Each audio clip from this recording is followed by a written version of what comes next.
Hello, good morning, everyone. Welcome for the second day of our conference on Is Europe Prepared for Extreme Events? And after we have heard a lot about economics yesterday, I'm very glad to kick this day off with a keynote speech by Catherine de Vries that takes a different angle, that takes a political science angle. Because we know that the two things very intimately belong together. Catherine, you are at Bocconi. You are the president of the Institute for European Policymaking. You have widely published on themes like political entrepreneurship, extreme movements, populism, and a lot of what belongs into this area of the interaction between national politics, public opinion, and what it means for international cooperation. And that is obviously a key issue that we need to tackle these days. You have published award-winning books, and obviously also in a lot of international journals. Today, you will be talking about how we handle security, how we handle the security issue in Europe, and can do so politically successfully. The floor is yours. Thank you very much. I'll see if this works. Yes. Oh, what I'm going to. Yes. So thank you very much. I'm at Bocconi, so I'm quite used to be in a room with a lot of economists and as a political scientist to do that. But I'm very happy to see how these worlds are emerging for the reasons that Rolf outlined. It's very important to think about this.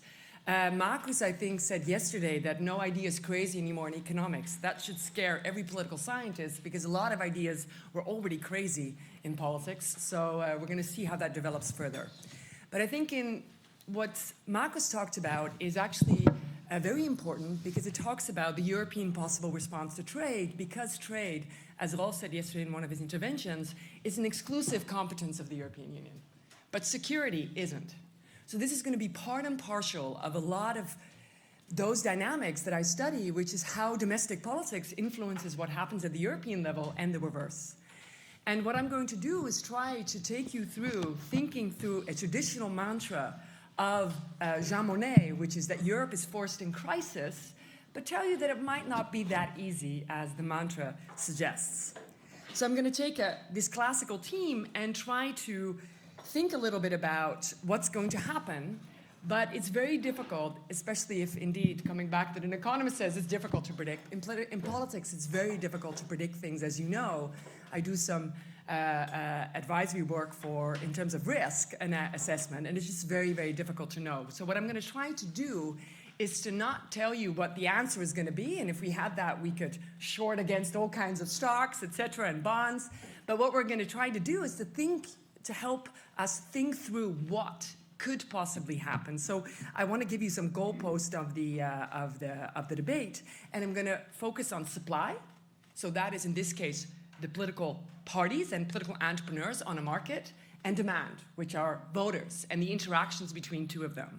And contrary to how a lot of the economic models develop, where preferences are exogenously set or are at least fixed, preferences in politics are often very endogenous to the political process. So people might not necessarily go around having an idea, I dislike Canada, but if a political entrepreneur told you for 3 weeks that you should dislike Canada, we see some fluctuations in public opinion, as we've seen, for example, among Republican voters in the United States. So that's an example of that endogeneity. So that's what I'll talk a little bit about. But before I do, I want to say that what we're embarking on in the European project is fundamental. The project was a project of soft power, Wandel durch Handel, the idea that we would be interconnected or together resilient in the way that Marcus outlined yesterday, and we're going to go to hard power. If there are French people in the room, they know that the European defense community was struck down in French Parliament, one of the reasons that we moved away from defense to the market, right? And now defense is coming back. But it's a fundamental change of the inner logic of the European integration process, and that's why I think it's really important to think about the political part of it. And if you wanted to take anything away from my talk, or maybe two things, is that this will always, everything in politics involves trade-offs. And these trade-offs will be politicized. They will be. If they will be successfully politicized is a question, right? That's the thing where it's hard to predict. And the second element is we cannot move the European integration process, even if we all think it would be very efficient to think European in this case, without bringing the population, or at least big parts of the population, with us, because otherwise Europe's security ambitions are just going to be killed in the ballot box.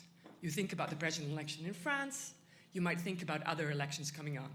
What you will see in the presentation that I am actually probably more optimistic than I would have been if I would have been standing here in 2012, to be honest, so I'll come back to that. But nonetheless, I want to highlight, I'm not here to give an optimistic story, I want to highlight also possible concerns. So I'm just going to do 3 things, and I'm going to give you some data rather than giving you kind of one paper, just to kind of make you think about it, and it's going to take from different areas of my research. So one, just to kind of problematize this idea that Europe is forced in crisis, because it suggests that there's some linearity to the integration process, which there not. We know that, right? So we have to kind of unpack that notion. And I think what we can definitely say is that crises affect the political room to maneuver. And I'm going to talk about that because of that interaction between domestic and international politics. And I know that European politics is not necessarily international politics, because it's have 50% of our laws, or more than 50, come from the European Union, but it's perceived by voters still as quite international, right? Then the second thing, how has this political room of maneuver been shaped in recent crises, especially the 2012 debt crisis in Europe, and that we've seen a populist turn. A lot of the reasons that we're here today and thinking about this is because we've seen the rise of populist parties. We can talk about in the Q&A, have we reached peak populism or not? And there's different views on that, but that's what I'll do in the second step. And the third step, that will be the majority of the talk, will be focused on this particular security crisis and what does it look like. So I think that's really important. So this forged in crisis, right? Monnet's mantra. But I just want to give a kind of more modern founding father of European integration, with Jacques Delors, who in 2012 said something really interesting, right? He already kind of outlined that globalization process, so that's basically things that are moving beyond the nation state for people, frightens a lot of people. Populism is gaining ground, urging countries to turn on themselves. This is why elected governments have a tendency to assign priority to national interest and not highlighting the benefits of shared sovereignty. But actually, shared sovereignty could help with some of these anxieties. But you have this political mismatch. So what we as economists might think is the efficient approach to certain things is not framed as efficient or as a solution in politics, right? It's difficult to know if that's demand or supply, but it's definitely a combination of the two. And this was very kind of forward-seeking of that moment in time of Jacques Delors to say it in 2012. He's a very clever man, if you've ever met him. So thinking about these kind of countries turning inwards. So I wrote a book together with Sarah Holbert at the London School of Economics in 2012 with Princeton, which basically highlights political entrepreneurs in Europe. Here on the left plot, I plot the vote shares of traditional party families. That's what we mean, party families who are kind of ideologically linked. So conservatives, liberals, social democrats, the traditional ones, in a century period. We're updating it now with the recent elections. So what you see is resilience. Party systems have been dominated, of course, in the exception of the Second World War period, where we saw dictatorships, but have been dominated by 3 big party families in Western Europe. Liberals, social democrats, and conservatives, and they either govern by themselves or in coalition together. And what we've been seeing, because of big structural changes in our societies, women entering the labor market, right? Churches declining, trade unions declining, a lot of these stable relationships between people and traditional parties have weakened, and this has opened up the political market space for political entrepreneurs.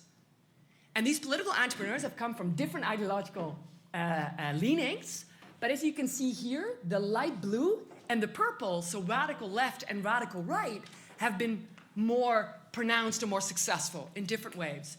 If I update it, I've looked at it in 2024, actually the radical right does extremely well now, right? So we're getting to market dominance of about 90%, right, in 1920, to about 60 or below 60% in 2020, and we're going to go to 55, 50% from this year onwards, right? So really, the market space has opened. And what you see, there are many more players on that marketplace. So it's much more fragmented than it used to be. And I'm going to come back to that because it makes government much more difficult. So many of these parties, especially on the radical left and radical right, have something in common. They look very different in what they want to kind of do, but they're not necessarily very pro-internationalist on average, right? Especially in comparison to those three-party families. So they're part of this nationalist turn, or at least what they often do is they frame politics in zero-sum games. Yesterday, Marcus called it a transactional approach to international politics. So what they win is my loss. Either it's the banks, either it's immigrants, it's Brussels, whatever is the scapegoat, but there's a clear scapegoat. This reflects also in people's public opinion.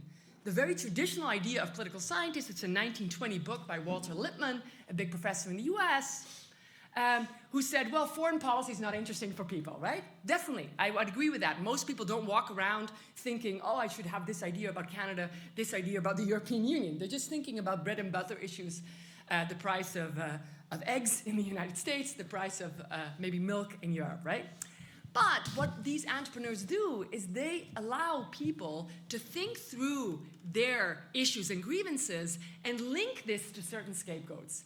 And what we've seen, this is just some data in a more difficult test, data from the from the ISSP project. It's a big project thinking about international organization, and it asks about a whole set of international organizations that are very distant from people's lives, like the UN or the WTO or the IMF.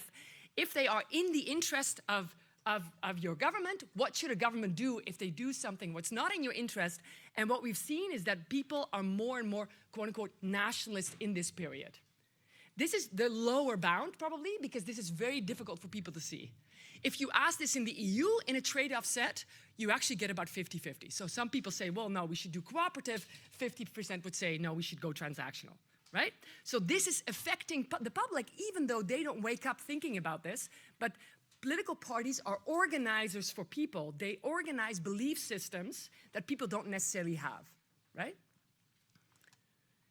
This is not a one-way street. We've seen a lot that you have these things, oh, far-right politics is now going to take over. We have the populist turn. Well, we've seen backlashes to this. Brexit, in my 2018 book on Euroscepticism, we've done a panel where we interviewed people in April and August before and after Brexit. A lot of stuff changed, but the big change was Brexit, right? And we see an increase, this is on the y-axis, support for EU membership, a slight increase already between April and August. So just the sell-off on the markets, right, was enough for people to think, oh, this is maybe going too far. Since then, actually, it's come stronger, right? So, and we've seen that in recent data that Ursula von der Leyen highlighted on the Eurobarometer. But we're seeing maybe something similar developing. I have my surveys in the field now, so I can't show it to you yet. But we've seen it of some opinion polling recently put together in the FT, that we've seen some push towards more mainstream politicians in Europe as a quote-unquote Trump effect, right? Especially Trudeau. He made an entire transformation, Carney, but we see it even of Macron in Mexico and different countries, Zelensky, right? Becoming more popular among the public because they see an alternative that's worse, right? So when transactionalism plays out, either through Brexit or to Trump, people are also gaining information about, you know, is that actually a good strategy maybe, right? So it's volatile. But I think what we want to take away with this, that the public is quite fickle. This is supportive for us, but it might also worry us because it also shows that the public can switch quite quickly, right? So in that way, I wanted to take that away from you, that when we see public opinion polls, we have to think very hard about, well, this is going to be politicized in election campaigns. A lot can swing, right? So it's good news and bad news. So we have been thinking about this, of how, under which conditions does international cooperation more generally, but European cooperation more specifically, can it become politicized, again with Sarah Hobel, the LSE, and Steffi Walter at Zurich, that the public in itself is not enough. You need to have institutional or you need to have political opportunity structures that allow for possible discontent among the public. That might be smaller or bigger. We don't know that percentages, as we just saw, that it actually becomes, you know, let's say, consequential for international cooperation. If an American president gets elected, that's much more consequential for international cooperation than when a Maltese, sorry if anyone is Maltese prime minister who's more transactional gets elected, right? If there is a referendum on the stakes of membership of a country in the European Union, that's much more important than a membership, oh, should we go in and out, or maybe should we change some trading relationship with the European Union? So it also matters what are the kind of expressions, and what we show in this paper, that the number of, for example, referendas on international cooperation have increased, which can be quite fundamentally important, but especially also elections in the United States, for example, might be important institutional or political opportunity structures. So what you need to have is demand and supply coming together in meaningful ways that can actually affect international cooperation. But it doesn't mean it's a one-way street. You can have these different situations in which the public might be acquiescent to international cooperation. That might be either because they're happy, or it could be that there's no political entrepreneur and no institutional structure that expresses that. So it's very difficult to know in which quadrant we are. I think in the United States, we can fairly say that we're in the challenging international cooperation stage at the moment, right? But it doesn't mean that we'll be there forever. So that's like how I want you to think about it. So crisis shapes the political room to maneuver because the public gets affected by these crises and respects to it, but it also provides strategic opportunities for political entrepreneurs to come in and shape that debate in a particular way, and we've seen that with Donald Trump. And note, what is also really important just to remember, Brexit and Trump's election were not landslides. Contrary to what Donald Trump wants you to believe, it was a 1.5% swing, which is totally normal in the US context. But because of his attitudes and his transactionalism, it's much more consequential, right? So, you know, that's interesting to keep in mind. So how has it been to Europe? Now turning more specifically to Europe. So what we know from previous crises, and this is first a paper by some friends of mine who are at the Kiel Wirtschafts Institute, who have looked at, it's an AER paper, who have looked at the effect of financial crisis across Western democracies from, I think it's 1880 to about 2015. And what they show that especially financial crises, right, so which really hit the pocketbook of individuals, switch people or lead to about a 30% swing towards the far right. It leads also to a slight increase to the far left, but even more to the far right. So yesterday we talked about in the dinner speech, right, about that central banks might not be able to survive another financial crisis. Politics might not be able to survive another financial crisis, right?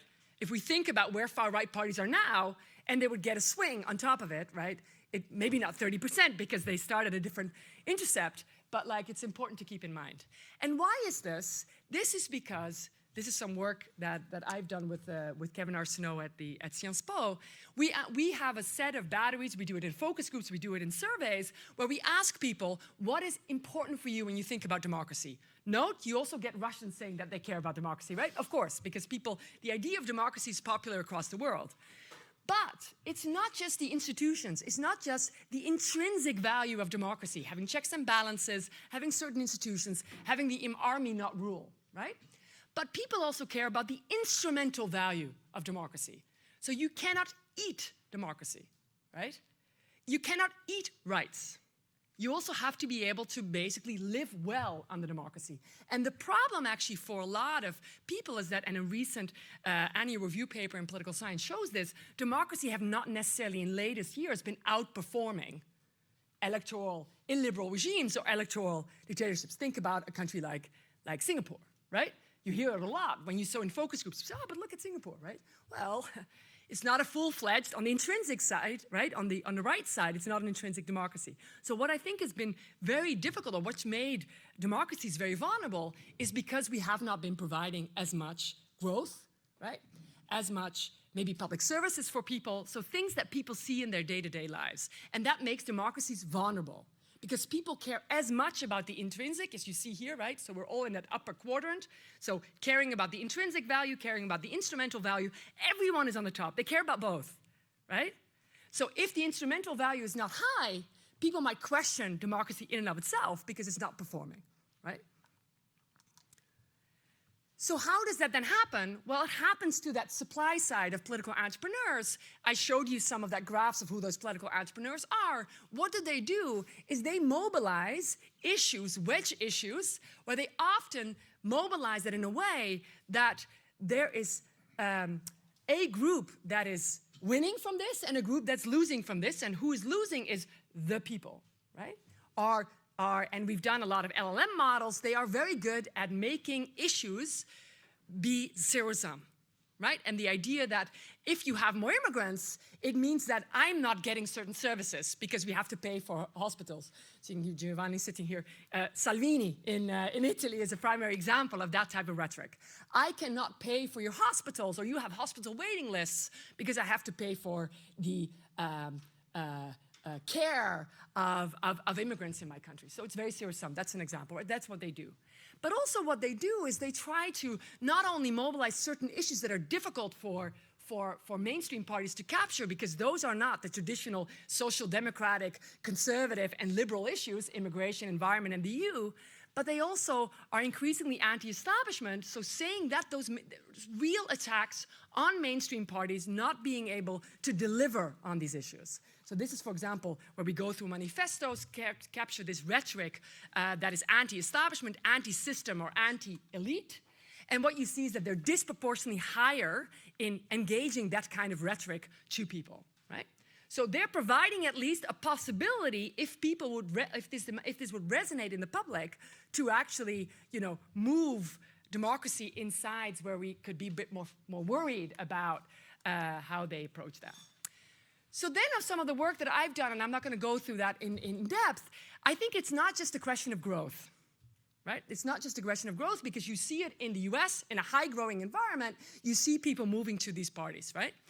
So what actually, in my own work in a European Research Council grant, and also now increasing other work, and I'll just give you that what you show on the other side, what we've looked at is people's direct interactions with the state, right?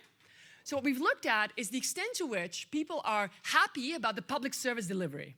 So there's an implicit, Besley has reminded us of that, there's an implicit social contracts in democracies. I pay taxes, and for that I get something in return. So people are increasingly worried about the return side there.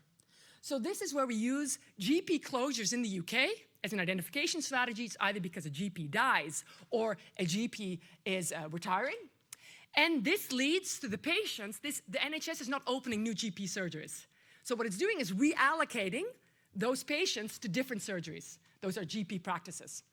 So that means that there's a shock to the waiting list of that GP practice. There's just 30% more patients or 10% more patients.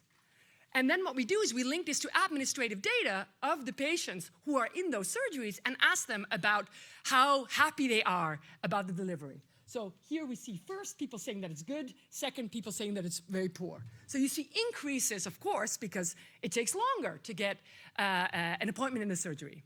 And then what we do later on is we attach this to vote intentions for radical right parties. Those are Reform in Britain right now, or any predecessor of Reform. So Nigel Farage's political project, let's say. And we see an uptake of about 2% for Reform in areas that were affected by the GP closures. I have done a lot of work in Italy showing exactly the same thing, using reforms that have a population threshold that allow us to do RDDs, and then we see the exact same effect. So there is a grievance in the public about how states are operating, and that makes them very resilient, or that makes, that supply story resonate with people more than perhaps in the past. And I think that's an important element to think of as well. So then the rise of populist parties leads also to governments to be formed in a longer time period, so it makes much longer to form governments, and governments are more likely to collapse in that period. So it also leads to government instability, which could help us also partly to explain maybe why public service investment is not going in the way that it is, because it's much more difficult to govern right now.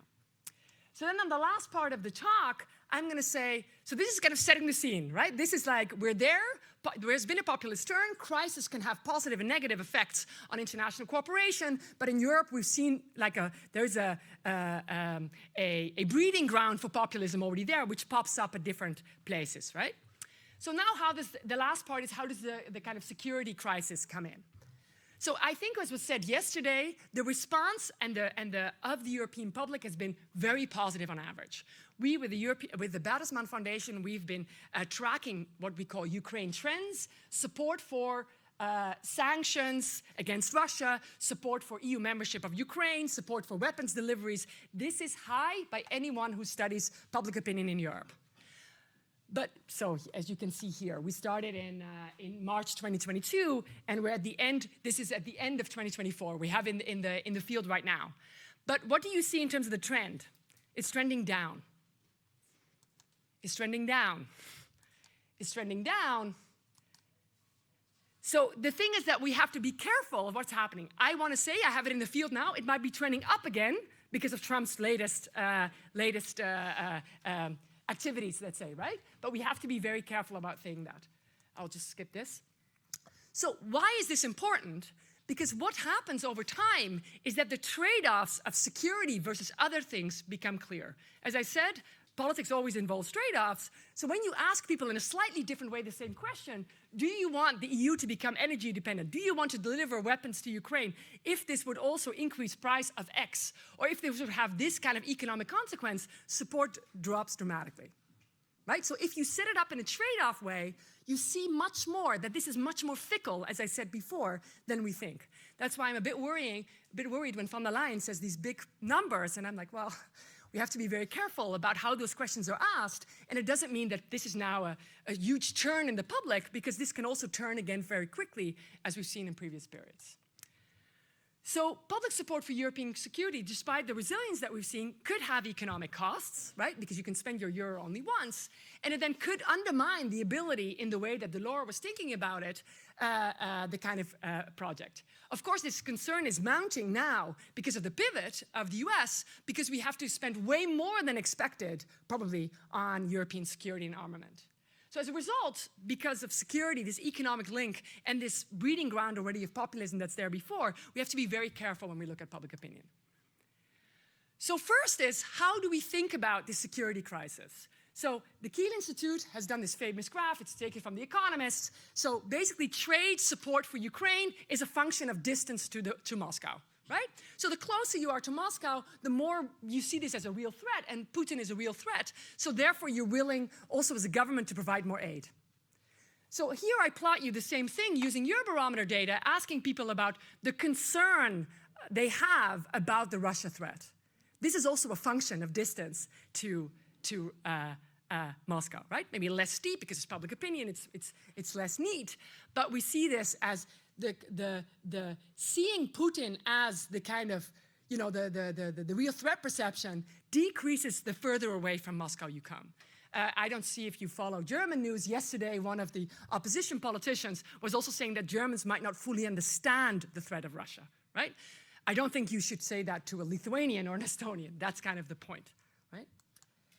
So if you do this also in a full model, so basically you do also a set of controls for individuals, and you do it in a multi-level model where you have at the kind of country level a distance of support, or you do this even towards distance of a respondent to Moscow, you see this also in a full-fledged kind of econometric model. So the further distance you are from Moscow, the less likely you think that it's really a threat to the EU, a threat to your country, less willing you are to support EU defense cooperation, to pay more for defense. So this is in the same way as you see the aid. You know, the aid is probably also because the public views this as more as a threat closer you are to the border, right? So, but also what is important, and we saw that in the collapse of the German coalition government, for those that have been following it clearly, the standoff between Lindner, the finance minister, and Scholz, the chancellor, was really about how we're going to finance this, right? Is this going to be financed by cutting some welfare or cutting some social benefits, or are we going to do this and not, by some form of borrowing in order that we don't have to make the choice between warfare and welfare, let's say, right? So, and if that already affects politicians, then we should also try to see how this affects individuals. So studying this is challenging, right? Because Europeans who worry about the economic situations that are less likely to kind of, you know, as we saw, might be less likely to support selling weapons to Ukraine or help Ukraine, could be simply a correlation. We don't know where that causality would go. And it could also go in the opposite direction. Those that oppose Ukraine involvement might also be more worried about economic problems, right? So we want to get some traction on this. So what we do in a paper with Eric Futin, who's at Georgetown, and Kerem Kavakli, who's a Bocconi as well, is we use an instrumental variable approach. So we study the effect of economic hardship on support for Ukraine or support for European defense cooperation. And what we do is we have an instrument, and we do more instruments. I can talk about it, but I'll just present you one, where we have local temperature variations and then the changes in the energy prices. So the idea being that if it's colder, you have to rely on that energy price more, so your bills go up, right? So that's what we're trying to do here. In the first stage, I can show that, but in the first stage, this is a way to effectively kind of measure the salience of economic hardship for a household. So we're going to use that instrument to predict Ukraine and European defense support, right? So that's the setup. So first, I show you the correlational results, just asking people about economic hardship in their household. Are they able to pay their bills? And then, but that's self-reported, right? And then basically ask them about, do you support sanctions on Russia, support military aid for Ukraine, support financial aid for Ukraine, support humanitarian aid for Ukraine, receiving Ukrainian refugees, and agrees with reducing oil and gas imports that are good for security. So we ask a couple of things. And what we see is that, indeed, economic hardship in the correlational analysis weakens this level of support, right? These are negative coefficients. And then what we do in the IV is try to do the same thing, but now having a better causal handle on this. And what's interesting, the three questions that we have about humanitarian aid are not affected. So I do think Europeans know that there's a real humanitarian crisis, and they've been very open to accepting Ukrainian refugees as much as people in their own homes. But when you ask them about things that in people's head trigger things like money, right, aid, this weakens with economic hardship, right? So if you are experiencing more the effects on your household bill of that dislocating the energy markets, in this case specifically the gas market, from Russia, this makes you less likely to support sanctions, military aid, and financial aid to Ukraine, right? So knowing that we might be heading into recession with the tariffs and so on, they might not be even linked to Ukraine, right? But you see a potential for populist parties that often frame things in zero-sum transactional to mobilize this support. I'm not saying this is, there's possible roads to Rome. It could go in a different way. But it's very important to see that this was already happening in a time where the majority of political parties were pro-Ukraine. Now we're seeing slight shifts, right? So we have to be careful about how this looks like. We also could do, this is not in a causal setup, but what we can also do is ask people, how do you view your household situation, and then interact that with distance, right? We see that distance affects, makes people, the closer you are to Moscow, the more willing you are to provide aid, the further away you are, the less likely you are. And then we see that economic concerns or household cost concerns matter. So when I ask people, in your household, are you in a good or bad financial situation, interact this with households, what is interesting, that the line for bad economic situation is almost flat. They are less willing to support Ukraine across the board. Doesn't matter if they're in Lithuania, matters very little if they're in Lithuania or if they're in Spain. What seems to matter is those who are in a good financial situation in Lithuania are willing to do more. But those who are in a good economic situation in Spain are not willing to do more, right? So this shows that because of the narratives that we've seen, I can't show that causally, but the narratives that we've analyzed in Lithuania and Estonia and Poland have been very strong of the prime ministers and the leaders to say, this is a serious security threat for us. This has resonated at least among the more wealthy people in that electorate, right? So therefore, what I think is really crucial, that if we move forward in security in a time where probably economically we're not going to grow, there needs to be a narrative of political leaders as to why we're doing this. So I said jokingly yesterday that we might need a European Carney, right? Mark Carney has really explicitly said there are going to be sacrifices, but we're going to tough this through, right? So I think it will be very important to watch that. And this is like the last slide, concluding remarks, and I look forward to your questions. European attitudes on security and foreign policy over time display important differences across countries based on how much they see the threat, which I kind of approximate by distance to Moscow, and across individuals based on the hardship that they have experienced because of some of the policy responses to the invasion in Ukraine, in this case, decoupling us from that gas market in Russia. So security and economic concerns are really important, but they kind of work in the same way as we think other attitudes work. If people are materially affected by it, those things don't become particularly popular to people, right? So we have to think that through. So if public support wanes, and I wouldn't be a big caveat given that what we've seen coming from the White House might up some of those policy responses, public opinion responses more recently, but we have to be really importantly think about it. It shouldn't jeopardize our effort to maintain Europe's security. And in efforts to increase the security cooperation, I think it's really important for political leaders to not only kind of fudge the deal, which we often do in Brussels, or in Brussels and in capitals, but explicitly take a stand and tell people why this is important. And then shifting the core away from the European project, as we're doing, I think cannot be done in a paper with Colin Aspham, Marco Butti, and Roel Beetsma. We kind of said, you can't do integration by stealth now. You have to be open and honest about what you're doing and why, because you're really changing the kind of key aspect of what Europe has been about, and people know that, and they also would like to hear why we're doing that. So I think this is hopefully a little bit of a review of what we've seen in the past and a cautionary tale.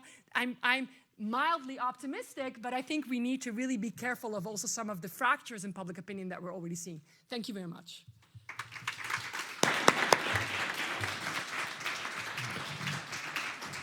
Thank you very much. Quite a tour de force through the public opinion development and the issues involved for security, but more broadly how we do policies and how we gain support, can gain support for policies in Europe.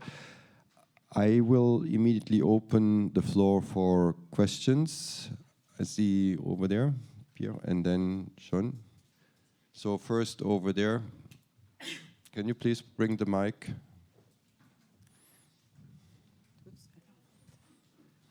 And maybe we have a second mic as well in the room so that it goes a bit. Then here, afterwards you have Gong and then Lucio. Please. Okay, thank you, and brilliant explanation. I do not dispute at all the fundamental factors that you mentioned. I was wondering about one element that you did not speak at all about, which is the role of social media.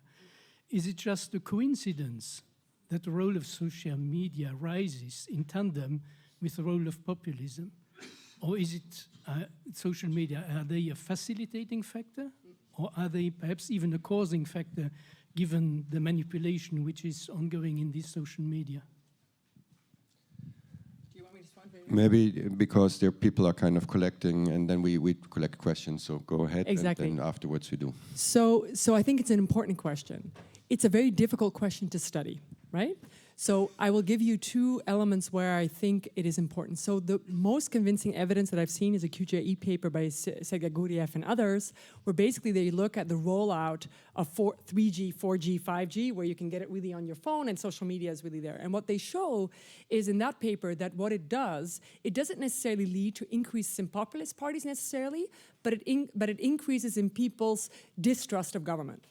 And I think that is a part. So what you see is you get an information overload where a lot of information that we used to get from government was kind of controlled by government leaders. And now you see a lot of dumping of corruption files. If you think about, investigative journalists, you think a lot about. So the increase of negative news that people are getting about government has increased. There are also some papers that show that social media has led, at least in certain countries, for example in the US, to a rise in at least more extreme and negative messages about politics penetrating it's a science paper, the net more, being shared more, being read more. But it's quite difficult to know if the rise of far-right parties is 100% linked to social media. I'm looking at Jacob, who's Danish. You had a rise in far-right parties in Denmark way before that happened, right? So I think it plays a role, but I'm not so sure it's the cause of why this is happening. I think there's legitimate grievances that people have about government that are then being really amplified through social media and to far-right parties. I hope that answers your question. Okay, Jon, and then afterwards you take the other two together. I mean, an excellent talk. I learned quite a lot by what you said, and it will influence my subsequent talk a bit later today. But I was struck by something you said, your discussion on populism, and I'm just wondering if I could ask you to take your analysis one step forward, which is that one could argue that the rise of populism is because the failure of the center to address legitimate concerns by people, and therefore the center should reorient the policies.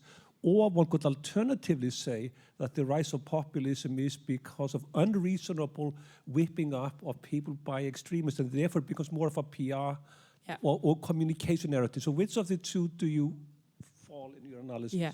Can I do a cop-out and think that I think both are very important? But I think so. In the Political Entrepreneurs book, Sarah Holbert and I say that the rise of populism is part of their skill of mobilizing and harnessing this discontent, as you say, but it's equally a failure of centers parties not understanding that that is happening in the demand, on the demand side, and articulating that. But what is, I think, just to defend centrist parties a little bit, is it's very difficult to mobilize something like immigration, European integration, the environment, or anti-net zero, when your parties were not developed on those themes. So why did you get activists in the CDU in Germany or in the Conservative Party in Britain? Maybe Britain is the exception because Europe played a big role in British politics. But it was not because of that. It was about we want to have state enterprise. We want to have free enterprise. We want to have less state intervention in the economy. So the parties were not built for these issues. In the same way that if you have, and we take an analogy of the market in our book and say, Nokia was not built for the smartphone. So it's very difficult to kind of then update. But you're exactly right. Centrist parties need to learn from some of this kind of populist rise element. But I think there's a bigger set going on, and I don't know what I think about that yet.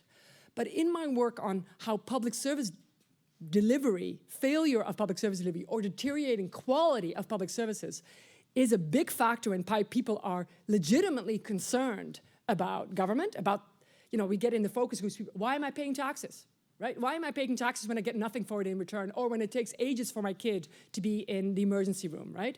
That is also something we need to think about. By the way, when you talk to professionals in healthcare centers, it's not a question of money only, right? It's a question of the administrative burdens that we have put on public services to show that they're efficient, right? To show that so we have to really think, I think, a reconceptualization of the state. So I know I might be controversial, but why Doge was popular among certain people is because certain people in the US thought that the government wasn't working. I mean, the US overall doesn't have a real, positive. Europeans are much more positive about the state. But I think a European Doge, sorry that I say it, would actually be not so unpopular amongst part of the population, not getting rid of government, but reorganizing it in a way that's less administratively burdensome. And I think that mainstream parties have also just dropped the ball on that because partly they don't know really how to fix it, but then there needs to be a story. So I think my bottom line for the center parties, and I said it this morning to some of you in private, you can't win elections by saying I'm not like them. You have to have a political project of yourself. And that is, for me, sometimes not easy to see on the center what the political project is. How are you then going to deal with grievances around immigration? How are you going to deal with grievances among public services, right? And I think that is a real testament. I'm not a politician, but a real testament for politicians that they have to kind of come up with a story there. Thank you. So we have two more questions. We take that in one swoop. Gong. Thank you very much for this presentation. Actually, following your remarks, my question, relates to this age group effect. You talk about Dodge, for instance. Yeah. There is a group of young people behind it. Yeah. And so how the youth in Europe thinks about all these questions you talk about, right? I mean, economic concerns, this dilemma between domestic economic interest versus more international topics like support to Ukraine, democracy. So I think this is really a complex issue, but I'm really interested in your view because ultimately how the youth perceive all these issues matter. Also to echo, this reminds me of what Marcus talked about yesterday about these choke points, substitutability, right? Yeah. There's always a subjective part of it, how the youth perceives what is necessity goods versus more strategic goods. Thank you. Thank you. Thank you. May you bring the mic over to Lucio? Thank you very much. I appreciated your emphasis on trade-off, which runs counter a mantra in Brussels, which is win-win. There are no trade-offs. We do this and we do that, and everybody will be better off. By contrast, I have to say, I have some instinctive skepticism about the emphasis on another buzzword that you use, namely narrative. In other words, I would like you to elaborate. There may be objective limits to the ability of politicians to convince the Spanish that Russia is a threat and one should spend more. Yeah. So whether you could elaborate on that. Yeah, so I think it's a great point. So the way I see a narrative, I mean, I take it a bit more from the kind of Schiller conceptualization, but if you think about a narrative, that narrative can also be that, right? Like there's just objective limits to government. For example, we talked about it yesterday, if there is a trade, if there is an effect of tariffs, it doesn't mean that I can shield your household from this. But you need to tell people that. You can't leave that implicit. So I think that's very important that you say, can I do one? I'm married to a Spaniard and I'm a Dutch person, so this is my internal struggle also. But can I say one thing, what my response sometimes is in the Spanish debate, or it could be in the Italian debate actually. You asked people in 2012 and in 2020 to be solidaric. Now the Lithuanian, the Estonians, and the Finns are asking you to be solidaric, right? I think there is also something where that solidarity has to come both ways. But that might also have to be explained in some way. So what that narrative is, you're exactly right. It could be the objective, like there's limits to what a government can do, and there's limits to what I'm willing to do. But then be open about that. I think the fudge stuff is what people often say is inauthentic politics, right? And I think many people understand that the stakes are high now, and you need to also make a stake argument, but it could be what you just suggested. Then on the youth, I think it's a great question, not to scare everyone, but we are doing quite some work with Win Arsenault at Sciences Po on this. We've done some work around the European parliamentary election, also around TikTok, so that's the question also about social media, but in Italy, in France, and in Germany. And actually, we've recorded the highest level of support among young people for the far right ever. The group that is really important, young, I'm talking 18 to 35. The group that's specifically prone are men. So it looks very similar to the United States in that way. And I think that is something that we need to, because it was always this idea, there was a big kind of concept, and I'll close on that, from Ron Engelhardt, who was a top political scientist at Michigan, that we had a silent revolution where we post-Maslow, we have certain material needs and we go to more post-materialism, and young people care about environment, they care about, but actually what we see is that the lack of houses, right? Inflation, is hitting a lot of young people, and they're like, wow, but I'm not getting my fair share here.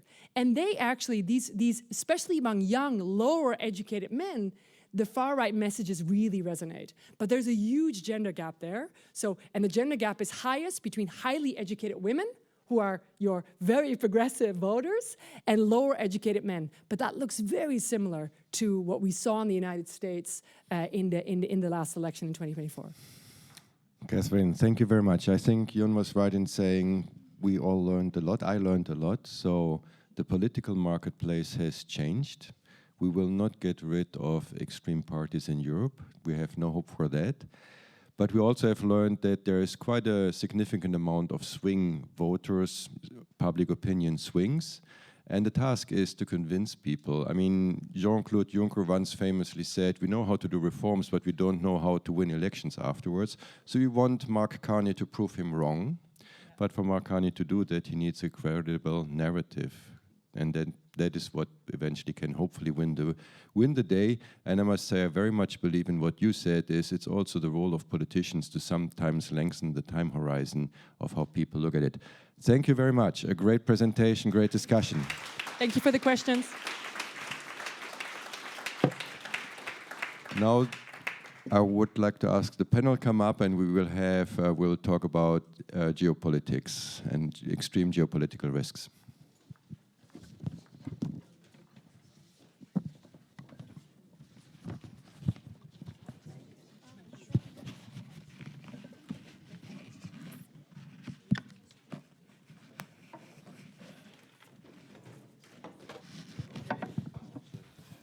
I don't know if this is on. Okay, I guess it's on now. Well, we're about to talk about geopolitics, so there's not a lot to talk about, obviously. An hour and a half. I should say, as the moderator of this panel, I would like to make a preemptive excuse, because it's not because of the subject that this is a manual, as you can see. It is not because of the attempts of the moderator to put together a gender balanced one, but we actually had one until a week ago, when events in one of the confirmed participants' family meant that she could not participate, and then ongoing events in Berlin caused the other one to fall out. So it wasn't for lack of trying, I should say. But obviously, yes, geopolitical risk. And the fragmentation. Are we ready in Europe for the fragmentation of the global order? Or perhaps using the pallor of the day, are we ready to be liberated? Liberation Day from the global order as we have known it. Or maybe we should think about Liberation Day in the sort of, Buddhist way of being liberated from all your earthly possessions, or at least your, whatever stock you might have in, whatever stock stuff you might own. But we have my problems putting the panel together, notwithstanding an excellent panel to talk about these issues.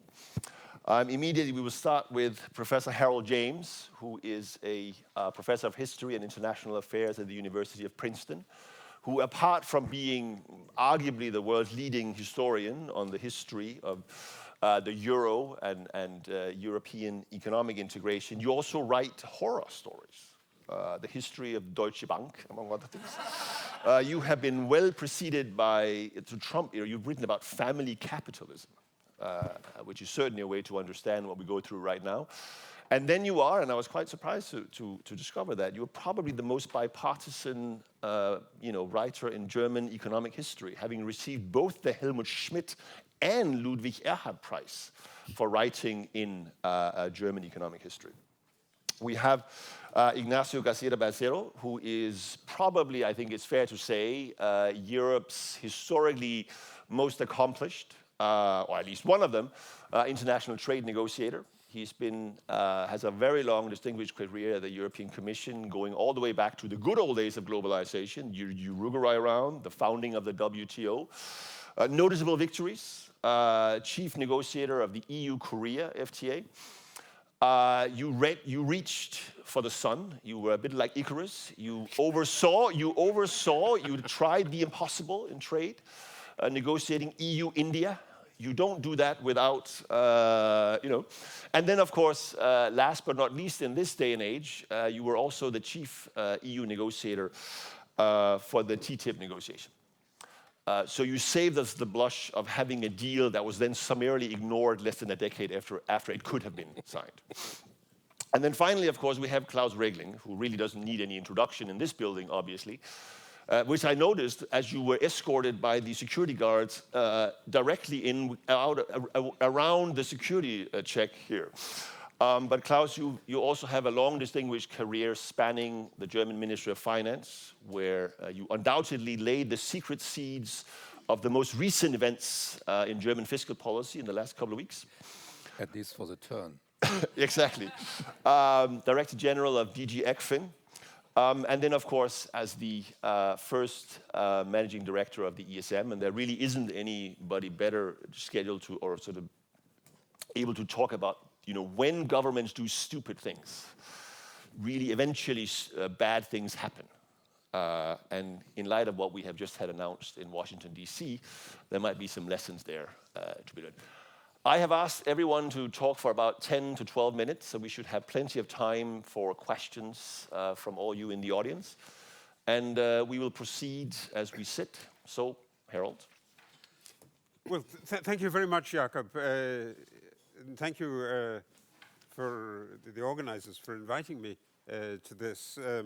Is Europe prepared for extreme events? I have to say the timing of this conference is just perfect, or very imperfect, depending which way you look at it, in the sense that this follows immediately the most dramatic trade development of the 20th century, with perhaps the exception of the Smoot-Hawley tariff in 1929, 1930. And the Smoot-Hawley tariff is famously at least a part, it's not the single cause of the world depression, but it's a cause, a part of the nexus that drove the world into an economic, then a political, and in the end a moral collapse in the interwar period. Is Europe prepared for such events? Well, in a sense, I think there is a preparation that is deep in Europe's DNA, and it might be good to recall that preparation in the sense that, is the United States a good friend, to talk in Marcus's terminology? Does the US provide a dollar that is a good friend? Well, already in the 1960s, in a way, the European leaders went through that. And in particular, the shock of the 13th of August 1961, when East Germany built the wall around East Berlin, and then the United States seemed, from the perspective of both Bonn and Paris, not to do anything about it, really pushed Konrad Adenauer and Charles de Gaulle into the Élysée treaties and into the process that really made for this dual axis between Paris and the German capital that in a way really determined the shape of European politics ever since that point. And so I think when we're thinking and when Catherine is talking about narratives that can convince you, one of the most powerful narratives that you have in Europe is really the narrative of Charles de Gaulle. And I think it's not a coincidence that Emmanuel Macron appeals to that from time to time. And the Discours de Bayeux was something that really then provided the basis for the Sorbonne talk, and it's going to be, I think, something that is real. So in some ways, that's the first point that I would like to make. We're dealing with something that has been a long time in the making, and that is really the decline of the United States as the world's preeminent power. So in the middle of the 20th century, when it came to making a new world order, after the catastrophe of the Second World War, the United States was clearly absolutely the dominant power. And it's inevitable that with catching up, Europe and then other parts of the world, Asia, Latin America, we're going to see Africa moving in this direction as well, catch up. And so the role of the United States in the world is going to be less. And that, I think, is basically the background to what happened, the long-term story, as it were, that provides the background to the immediate actions of Donald Trump and the process that brought Donald Trump into the White House for a second time. And it's an oddity, I think, that Trump is so focused on tariffs and trade as a way of trying to reshape the world. Because in a way, if you look at it, trade and tariffs are the least powerful weapon that the United States has to reshape the world. If you just look at the share of the United States in the world economy, it's about 25% if you measure it in terms of the market power of the dollar. And that's remained quite constant for some time. It's much less than it was in the middle of the 20th century when it was about 50%. 25% of the world economy, 37% of the world's military capacity, but less than 10% of the world's trade. And so if you're in that position, it doesn't look like a good instrument to use, and I'm going to come back to that in the end.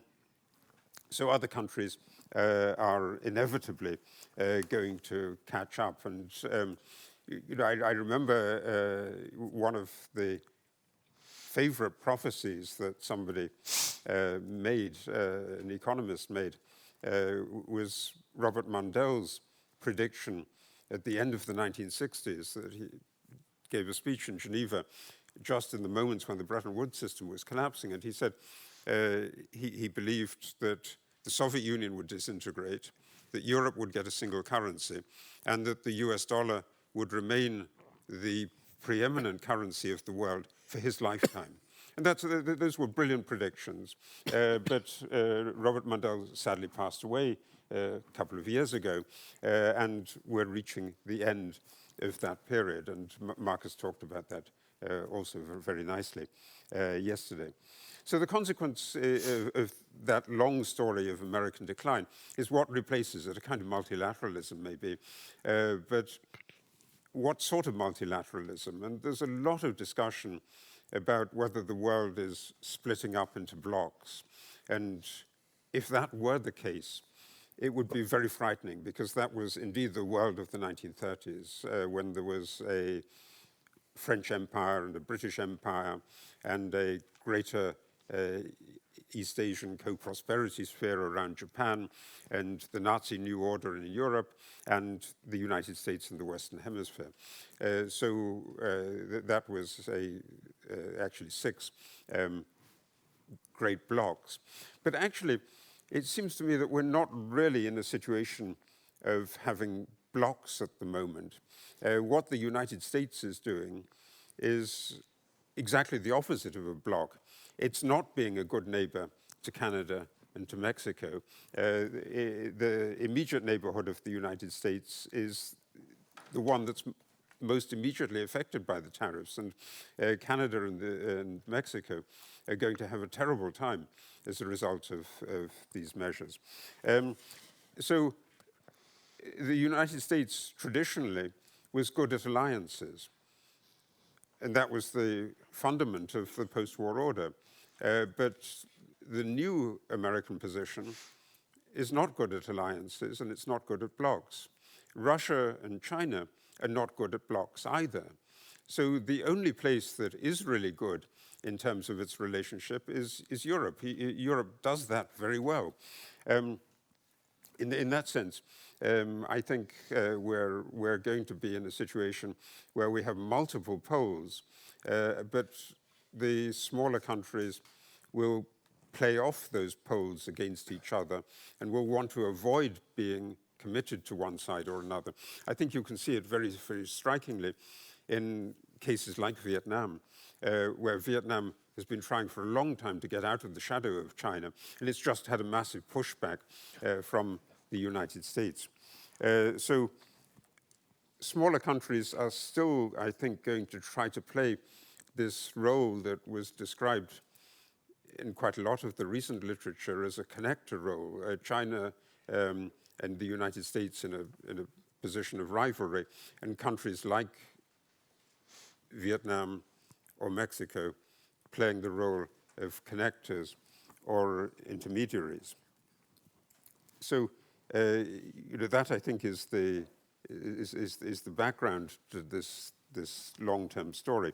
And then we need to think also of a short-term shock that is driving what we see at the moment, which is a series of negative supply shocks that started with COVID, and where the logic of the negative supply shock feeds on then into 2022 and Russia's attack on Ukraine.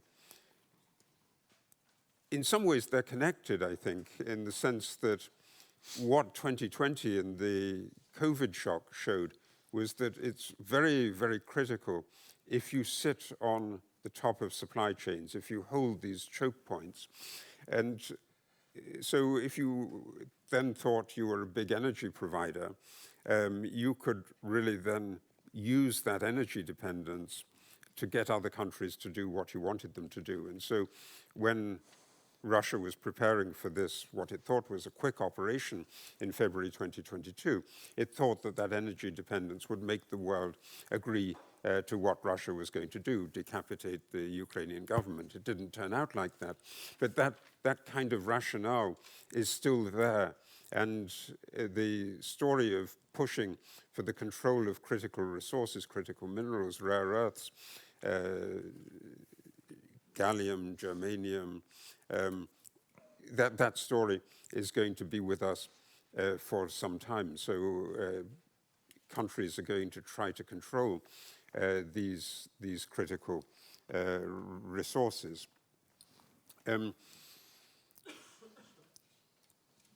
So one, a long-term trend of the decline of the United States, and the second, a short-term emphasis on supply chains and on the negative shocks that can affect supplies.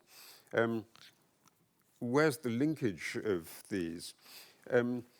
What the discussion that came out and resulted in the Trump tariff measures is also, I think, the outcome of something that was a long story of how we think about the critical vulnerabilities of globalization. This was the big story in the 2000s, where people were thinking about the US current account balance, the negative balance, and the way that the United States depended on sucking in savings from the rest of the world. And I think this is as it were, a long-term story. And there was always a kind of bifurcation in the way that people spun a narrative about that. One narrative was that it was about American deindustrialization and the loss of American jobs. And the other narrative was that it was about the current account position and the way in which the acquisition of US assets by the rest of the world was driving up the dollar, making American workers as a result uncompetitive, and that it was the search of foreigners for US assets that was fundamentally driving this position. And that's a debate that is still very, very current and is driving exactly our contemporary analysis of this. And so I think it's now quite well known that you can't solve this issue by putting on tariffs. And so the issue is, can you think of any other kind of solution? And so it might be that what the rest of the world should do in terms of responding to the tariff measures is not immediately to think of trade retaliation. I mean, in part because this is such a fast-moving scene, and the degree of chaos that this is producing and the degree of ridicule that the method of calculating the tariffs is producing is likely to lead to a backlash very, very quickly in the United States. So I'm not sure that making tariff counter moves is exactly the right approach to this. But a better approach might be to say, you, America, you have a problem. We want to help you deal with that problem. We can help you deal with that problem. The problem is the appetite of the rest of the world for American treasuries. And we can give you an answer for that. We can, for instance, have a different fiscal treatment of the acquisition of assets in the United States or assets outside the European Union. You can easily imagine this as a solution. And particularly as the pressure is coming from the other side as well, because one of the features of the current debate, and it's provoked by this famous, notorious Stephen Miran paper, one of the features of the contemporary debate is that there's some uncertainty about US treasuries. And one of the suggestions was that US treasuries could be converted into long-term assets, into 100-year bonds or so. There's nothing more likely than that to provoke a complete loss of confidence in the US dollar. That's exactly what the good friend is not about.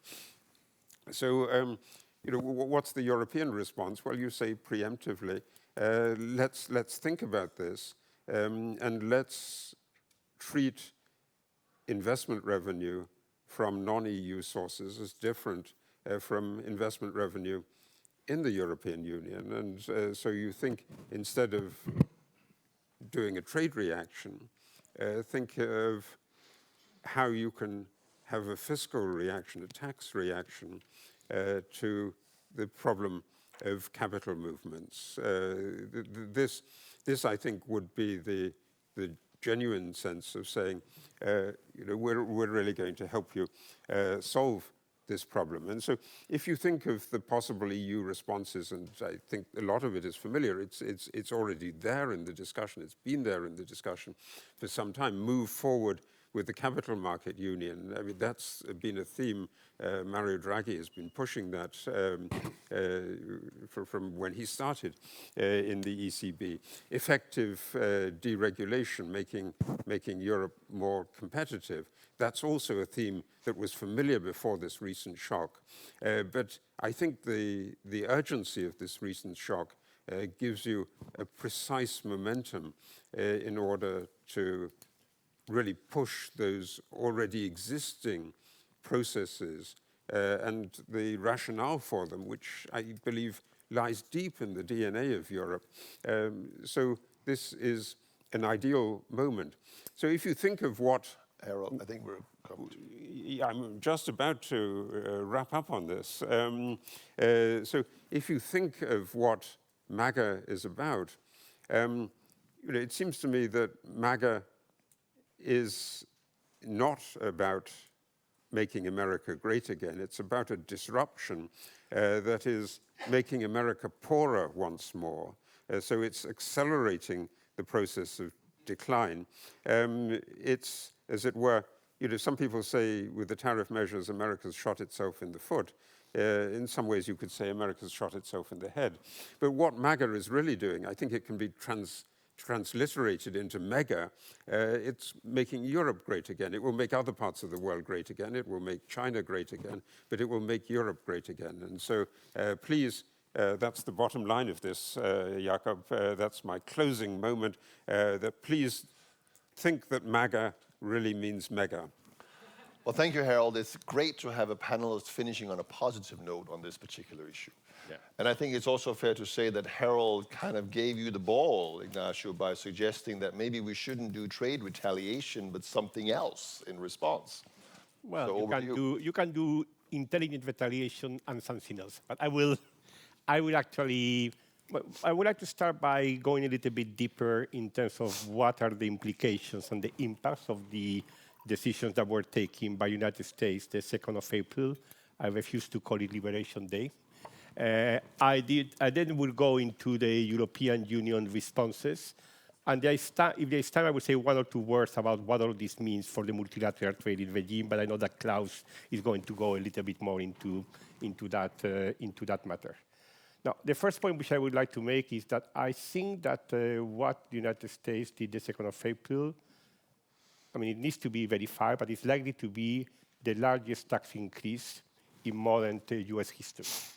It is bigger than the Smoot-Hawley. If you actually look into what was the level of tariff in the United States in 1929, compare with the Smoot-Hawley, and what was the level of tariffs of the United States at this point in time, compare what it is after the 2nd of April, we are talking about a huge tariff increase.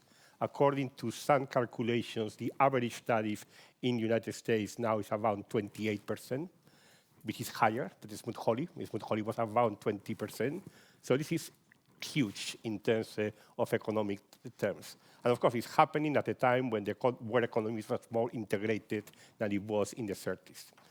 The second point, I think, has already been alluded to, but the whole new policy is based on an economic absurdity.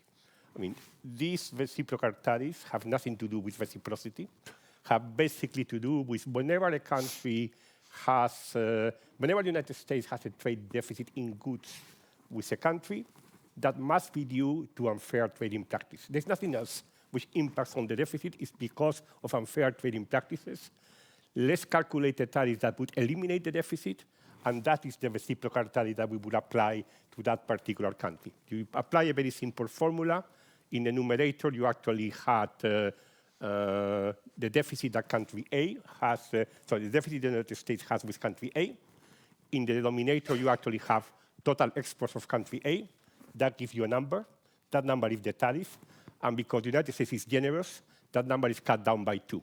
And that way, you actually come to tariffs which have no connection whatsoever with reality. It's really a magic formula, which quite frankly, however, gives results which are probably quite interesting from the objectives that the Trump administration wants to follow. Because if you actually look where different countries fall under that category, in the case of China, I think we are very close to total decoupling with China. I mean, the reciprocal tariff is 34%, and it comes on top on all the previous tariffs that have been introduced vis-à-vis China, which means that the minimum tariff applicable to China is around 54%. And that is the minimum tariff. If you actually go into other products, you can go to more than 100%. So this is a tariff policy that implies close to full decoupling from the Chinese economy. Then which are the other countries which are subject to very, very, very high tariffs? The famous Chinese connectors. Countries like Vietnam, Bangladesh, Taiwan, Indonesia, all of those have tariffs which are 30% or higher. In the case of Vietnam, it is 46%. I mean, the clearest illustration of the absurdity of the method, do you know which is the country in the world which is the greatest culprit in terms of the US deficit? Madagascar. They have a tariff of 48%. They export vanilla to the United States and probably import nothing. They're too poor to import anything from the United States. So they come out with a tariff of 48%. Anyway, you have all the countries which are China and the Chinese connectors. They're all in the highest tariff category. Then when you actually look into the countries that you could consider to be security or geopolitical allies of the United States, they are split into 2 camps. You have a number of countries like the European Union, 20%, Japan 25%, Korea 25%, India 26%. It's in this middle category. And then some, not because of choice, but simply because they don't happen to have, the United States doesn't happen to have a deficit with them. They are in the lowest category, 10%. And there you have UK, you have Australia, you have a lot of Latin American countries. All of these coming in the third category, 10%. And these reciprocal tariffs are apart from a number of key sectors that the United States wants to protect because they want to bring manufacturing back to America. And for this, they apply across-the-board tariff, the same for all countries of 25%. So that's basically the new tariff policy that we actually have since the 2nd of April. Now, what is behind this? I mean, there has been a lot of discussion about what is the motivation, what is the objective that the United States or the Trump administration, that you say, wants to follow with this tariff policy. In my view, there are fundamentally 3 objectives, which I think there are very strong ideological convictions of this administration, so it's not going to be easy to move this administration away from that. The first one is bring back manufacturing. The United States has been in a wrong path. They have been deindustrializing. You need to bring back traditional manufacturing to the United States, and for that, the critical tool that you need to use is high tariff, so that you need to invest in the United States if you want to sell in the United States. And that is probably the most fundamental political, ideological objective that this administration is following. The second one is tariffs as a source of revenue. And that's why it is very interesting. No matter what is your situation, no country is getting the tariff lower than 10%. Maybe at the end of the day, it will be difficult with Canada and Mexico, but in principle, no country is actually getting a tariff lower than 10%.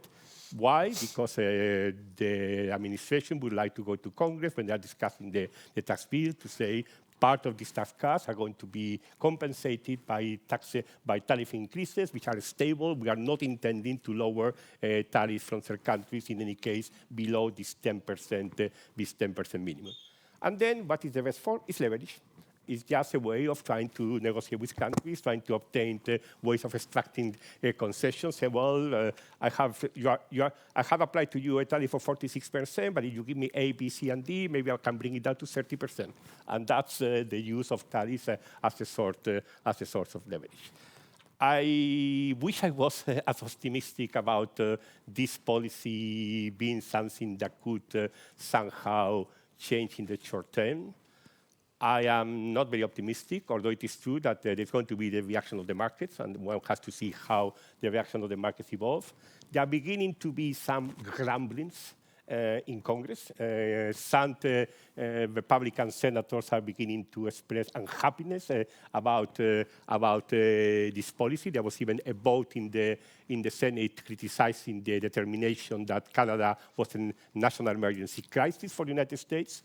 But for this to actually imply reversing the policy, I mean, one will have to wait until the midterms, and if there is actually a big loss for the Republicans in the midterms, maybe then the political equation can change. But otherwise, I think in terms of looking into responses by the European Union, I think we have to assume that maybe there will be adjustments on this policy, but not any fundamental change at least this side of the US midterms. Now, this is of course the direct impact of the tariffs, but it's also at least three indirect impacts.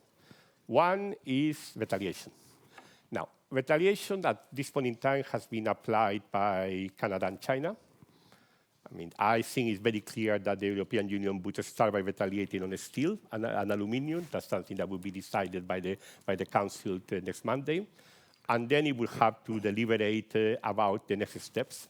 Because it's true that if you go beyond the steel and aluminium retaliation, you begin to get into some much more difficult choices about where you retaliate, how you message the retaliation. I will come back to that issue when I discuss the reactions from the European Union.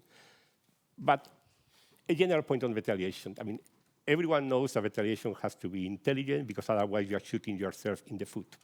But on the other hand, quite frankly, I don't see how you can give the political message to the United States that if you embark in this type of policy, there are clear costs also for your exports if you don't retaliate. I mean, of course, I know that there will be costs to the exports because of the impact on the dollar, the Lerner theorem, et cetera, but if you want to visualize that this kind of policy is also destructive for the US exports, there has to be some intelligent, well-calibrated retaliation. Otherwise, I think it will be much more difficult politically to get the United States to reverse eventually course.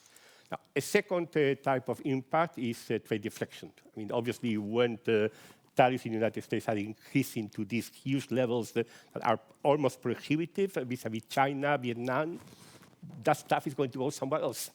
And I'm afraid that it's likely that one of the places where a lot of this stuff is going to come is going to be the European Union, which still maintains a rather open market, low tariffs, et cetera. There are going to be huge pressures to respond to that through protective instruments. And I think, in my view, it's going to be important that any reaction which is done continues to stay within the limits of WTO rules. There are reactions which are possible under the WTO rules. I think some types of safeguards, I think, are unavoidable on certain sectors. One should not exaggerate. One should really base on evidence, but some form of safeguard would probably be unavoidable. But this is, of course, going to be impacting on many countries. It's not only going to be the European Union, so this is going to be quite a significant secondary effect. And the second one is, of course, the United States has opened this bilateral dynamic. A lot of countries going to Washington discussing what can I do to bring your tariff down. So far, there has been very little attempt to organize more collective solidarity, more collective coordination. And of course, countries are going to come out with all sorts of ideas. I mean, some of them are good. I mean, Vietnam, for instance, before being rewarded with a 46% tariff, decided to reduce quite a lot of their tariffs on an MFN basis.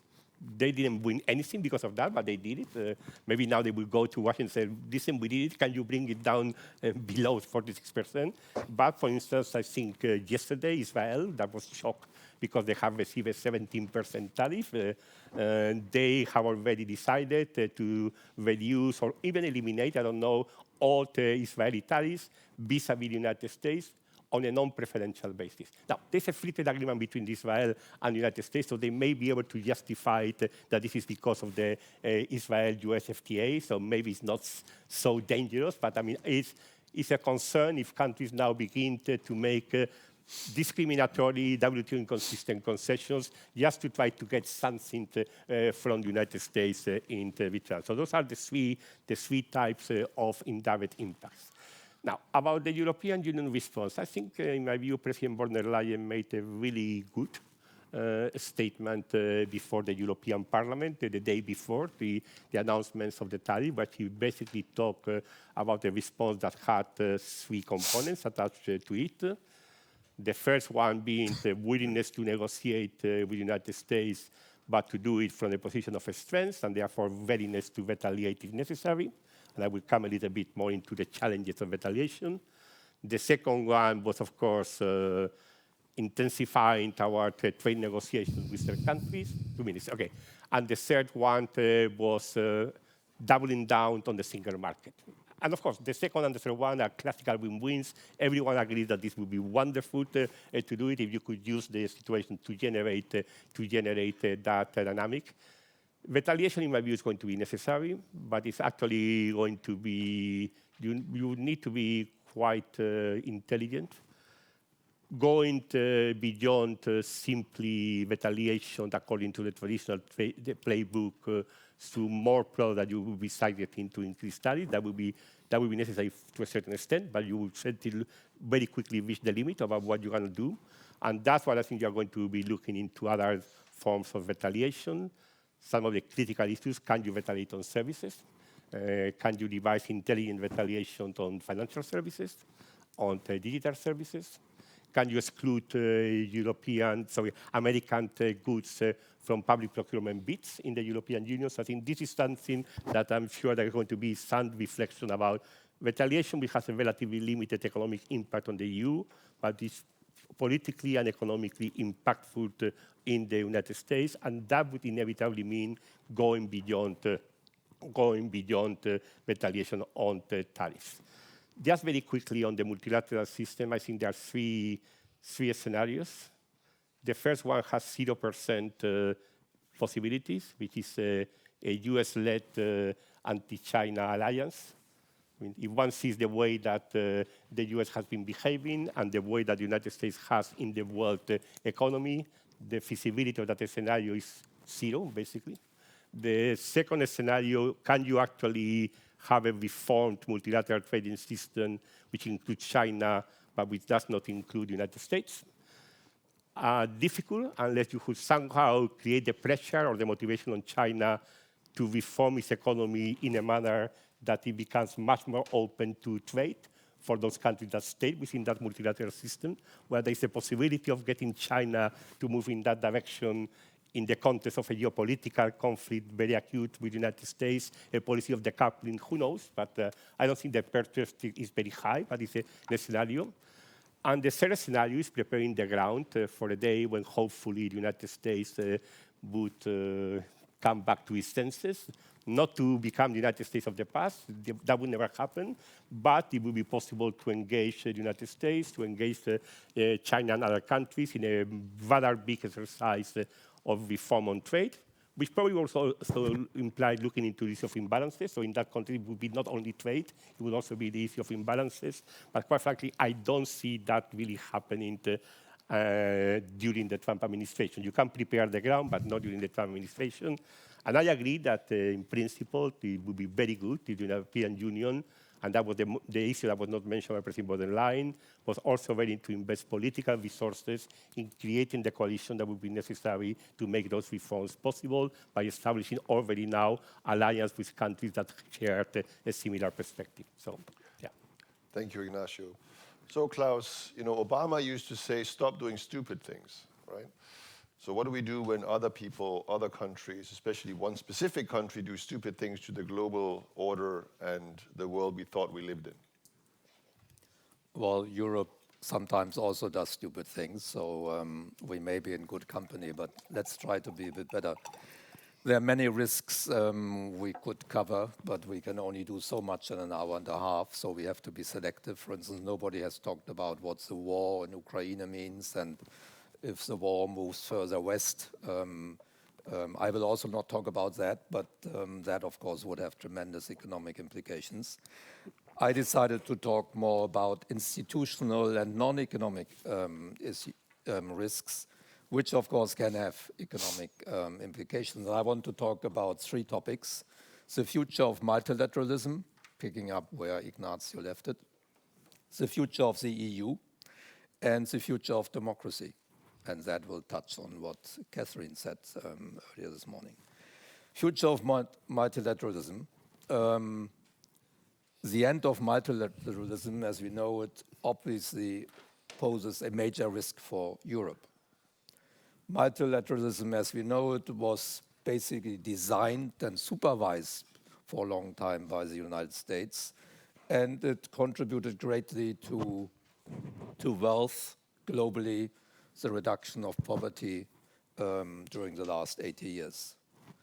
The IMF in particular has been indispensable to contain financial risks. And I don't need in this room to talk about all the benefits that come from that. If I travel in the Midwest of the US, I would have now to talk for half an hour. The EU benefited more than many other regions from multilateralism because Europe is a relatively open economy and our institutional setup is multilateral, rules-based. What we see now is that the multilateral framework is crumbling, and not only the last 2 days. The WTO has not really been working for many years, and it was not only Trump. But Trump then left the World Health Organization, he left the Paris Accord, all that's part of the multilateral system. The UN Security Council has not been functioning since Russia invaded Ukraine. The IMFC, the top body of the IMF, has not been able to issue a communique since 2022. The G7 and G20 since this year are also in disarray, no longer able to agree on communiques. And NATO, well, I put a big question mark, what's happening next? For the world economy, of course, the functioning of the Bretton Woods institutions are particularly important. And there I see two risks for the good functioning of the Bretton Woods institutions. The first is looking at the BRICS. So the old BRICS, Brazil, Russia, India, China, South Africa, and they are growing. We know they have an agenda. They want to change the global architecture, the global economic architecture. They want to reduce the dominance of the Western world. And when they talk about Western worlds, that's the US and Europe. This is clearly the case for China and Russia, but also India, Brazil, and South Africa, the other initial BRICS members, are also fed up with the arrogance of the Western world as they see it. And these feelings go back to the time of colonialism. Today, the BRICS are too divided and they don't have an institutional structure that would allow them to play a stronger role in the world economy. But that could change over time, particularly as the situation in the US changes. More countries are joining the BRICS group, and their combined population is already more than 1/3 of the world population. The second risk for the Bretton Woods institution is very different. It's what happens with the United States. Will the US leave the IMF and the World Bank? They are the largest shareholder in both institutions. We know the Trump administration is conducting a review of all international institutions to clarify whether they work in the interest of the United States. And I think it cannot be excluded at all that the result is negative. But even if the US remains a member, the necessary governance reform of these institutions, and this is overdue, but that would be blocked by the US because the governance reform would necessarily lead to a larger share of China in the IMF and the World Bank, and the Trump administration will never accept that, and they can block it with their voting rights. So, but without governance reform, at least the IMF will lose effectiveness in the global south, particularly in Asia. So these are real risks for the institutions. And that leaves the question, could multilateralism and globalization work without the US? And you talked about the WTO. For Europe today, it would be difficult, politically difficult, to work very closely with the large members of the Global South, particularly China, but BRICS, also Russia is a member of the BRICS, as long as the war in Ukraine goes on, and as long as China supports Russia in that. But in the longer term, if the war in Ukraine comes to a reasonable conclusion, and if the US stops working with international institutions or leaves them, the rest of the world should indeed cooperate more. After all, the US accounts for only 1/7 of world GDP if you measure it in purchasing power.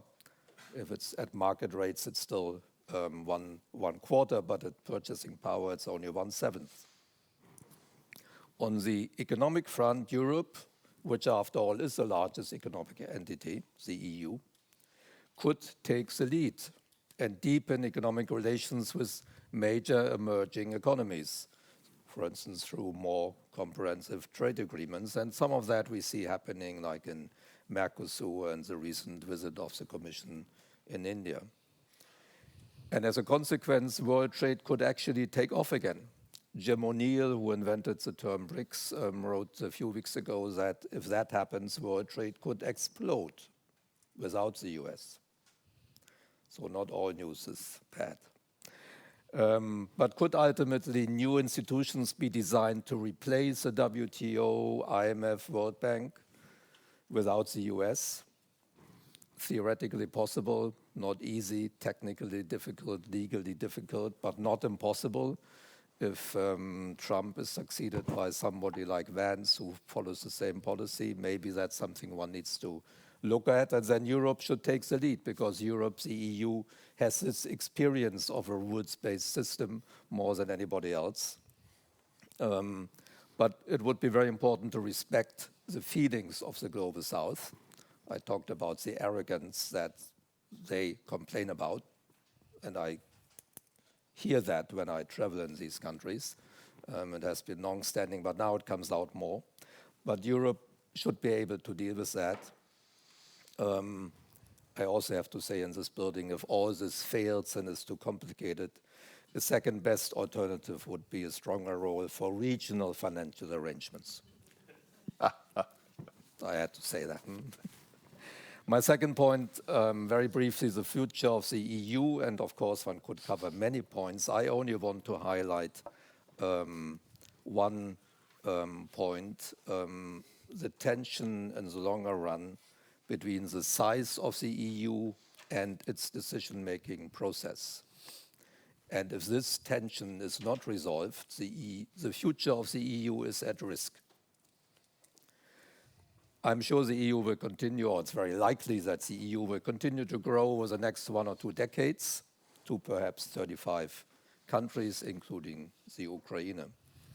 This seems politically necessary, like the extension to the east was politically necessary to stabilize politically Eastern Europe and Southeastern European countries and to support reforms in these countries. But today's governance framework of the EU will not be able to cope with such a large number of member states.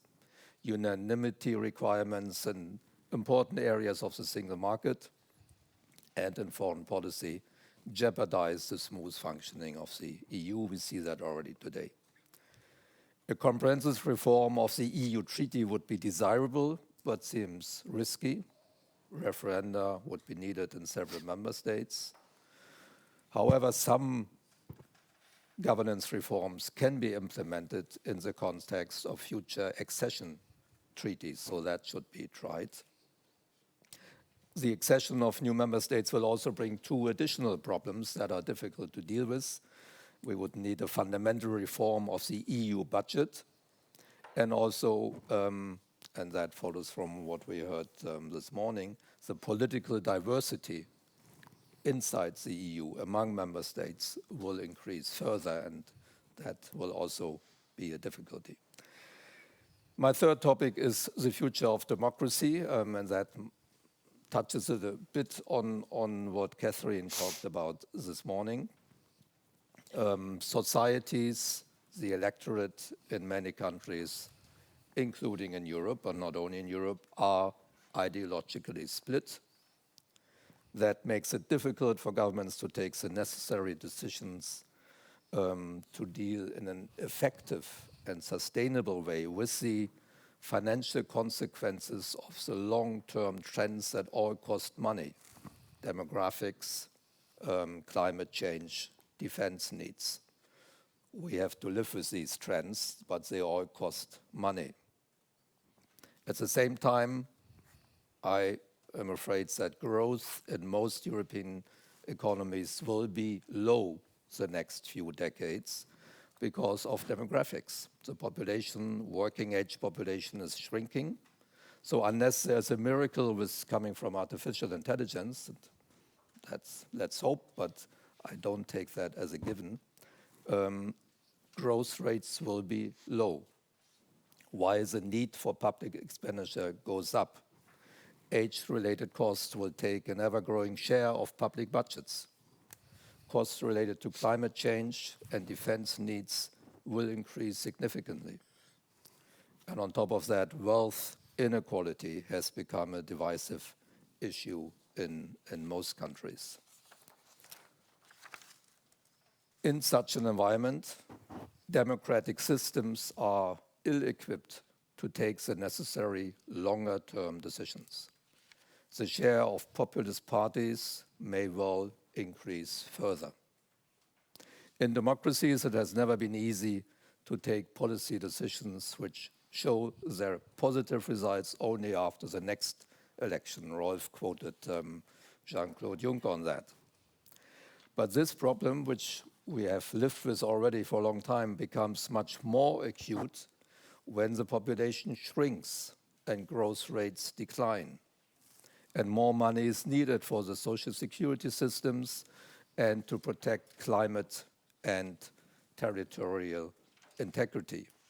I believe there's a clear risk that the income left for personal consumption, for disposable income of most households in Europe is likely to decrease in real terms. And that could be the case for the next 2 generations until there will be a new demographic equilibrium with a smaller population, and by then we will have worked through the problem of the pension and age-related higher cost. Will our democracies be able to manage such an unpopular and complex process? Or will a growing share of the voters conclude that well-governed autocracies are in a better position to deal with these upcoming problems? Frustrated voters may support populist parties more and more. In the United States, the neo-reactionary movement, or the Dark Enlightenment, has concluded that democracy is inefficient and does not work. Influential voices of this philosophy, like Curtis Yarvin and Nick Lang, call for some version of aristocracy or monarchy. And democratic rights would be abolished, and people would only have the right to vote with their feet, so they would be allowed to leave their country. It all seems a bit unreal, but people like Vice President Vance and Musk seem to believe in this philosophy. In Europe, we see a growing share of populist parties in most member states. Vance and Musk support these parties publicly. But it is hard to imagine how the European Union could survive without functioning democracies in all member states. If all this thing sounds a bit pessimistic, please remember that this panel was asked to discuss extreme risks. Panel 3 later in the afternoon will talk about opportunities and solutions. Well, thank you very much, Klaus. And no, thank you for the whole panel for a tour de force of a lot of different issues. Before we give the floor for the half an hour of questions, I just have one request of the panel. I mean, Harold, you talked about mega, making Europe great again, and both Klaus and Ignacio also talked about reaching out to third countries. And I mean, if we are in a world in which the United States, as you said, Ignacio, doesn't really want to trade with anybody. The goal is to reduce bilateral deficits to zero. And you mentioned it as well, Klaus. What is the agency of third countries? I mean, because the US doesn't want to engage, and China appears to want to engage, at least in the trade realm, in a very particular way, namely be allowed to export, rely on the entire external demand only for growth. That may be a rather dangerous and unbalanced relationship for anybody who gets into a closer trade relationship with China. So in such a world, the agency of third countries or third entities, I would say, would be rather large, and several of you touched upon that. And actually, the EU would seem a relatively attractive, partner in such a world. So that begs the question: who should the EU really reach out to? And it was already mentioned. We've just recently struck a deal with Mercosur. The whole Commission went to India. So just a one-sentence answer from each of you: which country or region or entity should the EU prioritize among the non-US, non-China countries in the world for reaching out? Well, I think the answer to that is very obvious, and in a way it's the one that's raised by Klaus's last comment on the demographic story. If you think of the areas where there's demographic growth and where there are, in consequence, large opportunities, it's surely Africa. Okay. So Africa. Ignacio? The Indo-Pacific, without excluding Africa, listen, I think that you need to have multi-engagement by the EU, and more than anything, the EU needs to be able to think not in pure bilateral terms, but it needs to think also in multilateral, plurilateral terms. For me, the priority in the current situation would be for the EU to outreach to the CPTPP countries, which are the most countries in the Indo-Pacific, discuss with them the current global situation, how the EU could cooperate with them, but something may be clear, we want to make this a much more inclusive process and reach out also to other countries like Brazil, like South Africa, and see how you can create a coalition that includes you, CPTPP, and key democratic countries within the G20 among the emerging economies, which of course is not in exclusion about engaging with Africa, but you need to look globally at this point in time. Klaus? Yeah, globally, that's the answer, I think. I would start with the other G7 countries. So clearly UK, Canada, Japan, but then of course add South Korea and Australia and these countries, because these are the real democracies in our sense, our values, so that is the easiest. But then move on to the large emerging economies, Indonesia, India, Brazil. The big question is what happens with China. As I tried to say earlier, as long as they support Russia and Ukraine, it's difficult, but that may, let's hope, come to an end eventually. And then there will be more cooperation with China again. But then Harold's point is very important. We have to deal with Africa. One, because we need to support our labor supply, and also have to make sure that it's good immigration that helps Africa and helps us and stops the other immigration. For both reasons, we need to have more interaction with Africa. So that was a pretty diverse answer. Africa, CPTPP, and the other G7 democracies. So the floor is now yours. Who would like to start? Well, let's go to quite a few. We got Nicola there.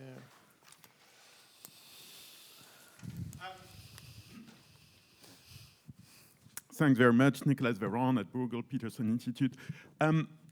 Two questions, one for Harold and one for Ignacio. Harold, you related the Trump election and US decline, but there is one link I'm not sure I heard and I would like you to expand, which is, do you see a causal link between US decline and the election and re-election of Trump in that direction or not? So if you could say basically what roles the rise of China and etc. has played in the whole Trump phenomenon in your view. To Ignacio, recently, yesterday, I was in a discussion of US legal experts, and to my surprise, they gave some substance to the possibilities that the Supreme Court would actually not agree with the tariffs as announced yesterday, because normally the Supreme Court has always deferred to national security determinations by the executive branch, but this one is so egregious that they were saying maybe that doesn't hold. I would, and any importer can bring that case, so it's not implausible that it would come up. What do you think? Thank you.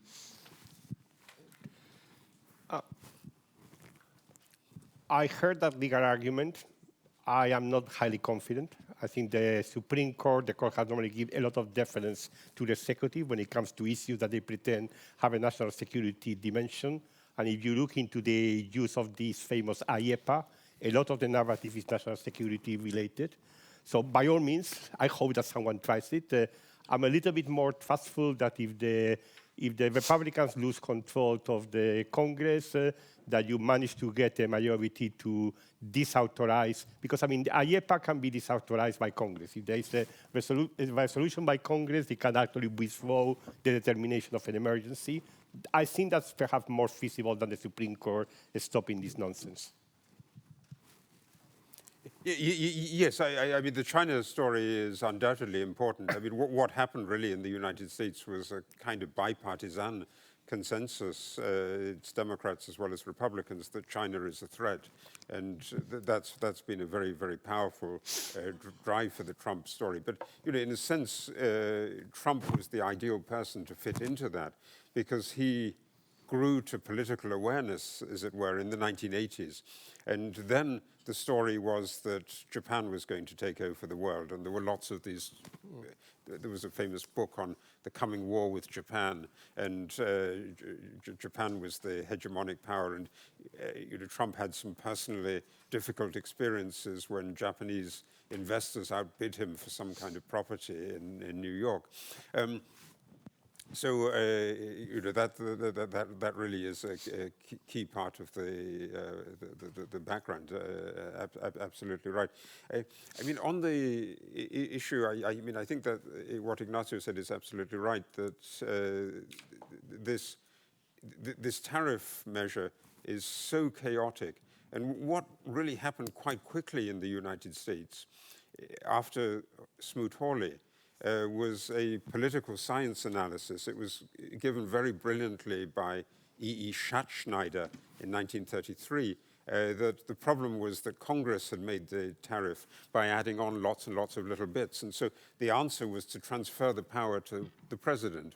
And that occurred then in 1933. And it was really the driving force behind the liberalization of tariff agreements. And I think what is going to happen is exactly the reverse of that, that people are going to see that if you have a president who is, you know, powerful and obsessed and stupid, you can get really, really disastrous decisions. And so that's what Congress is supposed to correct. Inshallah. I have a quick question for Harold. If we're talking about European readiness in the fragmenting geopolitical world order, and we're talking about defense, how long before we start talking about a nuclear Germany? How long before we start talking about a European Navy or various European navies that are patrolling in key points? And Marcus's presentation comes to mind, in key points where we are at risk of the supply chain being choked, let's say Red Sea, Pacific, and Atlantic. Right. I mean, absolutely. I think that's that's going to be fundamental, and that discussion is already underway, in the sense that both the president and the prime minister of Poland, so the people from very different political parties, have said that Poland requires a nuclear weapon. Germany, that discussion is also underway, but you know, this brings you back to de Gaulle, because if you think about it, in Europe, there are two nuclear powers, but they're very, very different in the sense that the British nuclear weapon is really absolutely dependent on the United States. And France and its nuclear weapon were deliberately designed by de Gaulle not to be dependent on the United States. And so in that sense, France is going to be the key to solving that nuclear issue. Lucio? Yeah, I have a question for Ignacio on intelligent retaliation, and perhaps it's a bit outside his field of trade law, but the EU has adopted an impressive array of legislation on the digital domain over the past few years, which in principle, you know, Digital Market Act, Digital Service Act, allow for the imposition of huge sanction, and the platform are nearly all American, as we know. I mean, so the EU, however, it helped its firepower in this respect, although potential cases are there. So how does you see developing in this area? Yeah, I think you will need to be very, very, very, very careful, because what you cannot do is to give any impression that you are exercising your regulatory powers for retaliatory purposes. If you do that, you will undermine your credibility as a regulator, whether it is on the digital sphere or it is on the financial sphere. Now, if you invoke the anti-coercion instrument, you are authorized to retaliate on services. And the question which is going to be required, intelligently to identify what kind of retaliation you can develop on financial services, on digital services, which can be clearly distinguished from the exercise of your normal regulatory power. Now, what it is, I do not know. I'm sure there's a lot of clever people in the Commission that have been thinking about that, and that if it comes to that, because I think in my view, the initial objective is going to be have more discussion with the United States, start first with the retaliation of steel and aluminum. If this discussion with the United States show that there is no real movement, then you would probably, in my view, inevitably need to invoke this anti-coercion instrument, and then you would need to come with ideas about what it is that you can do. But it cannot just simply be just pretending that you are exercising your normal regulatory powers, but to do it in a manner that creates more harm, because that would undermine your credibility as a regulator. You cannot, in my view, you should never do that. Ernst, then Jon, and then in the back. First of all, thank you very much for these excellent presentations and the very interesting discussion. I want to bring up a topic which hasn't been raised so far, which is migration. It links to Klaus's demographics. It links to Harold's and Catherine's populism theme. It links to mainstream parties, the establishment not knowing how to deal with it, not providing credible solutions in the eye of the population, it seems to me. I come from Austria, so I just saw a newspaper article the other day. So what are the facts? GDP per capita is falling because of low-skilled migration in big amounts. Social system costs are rising massively, and the system is reaching its limits of being able to finance. The educational level in primary schools is catastrophic.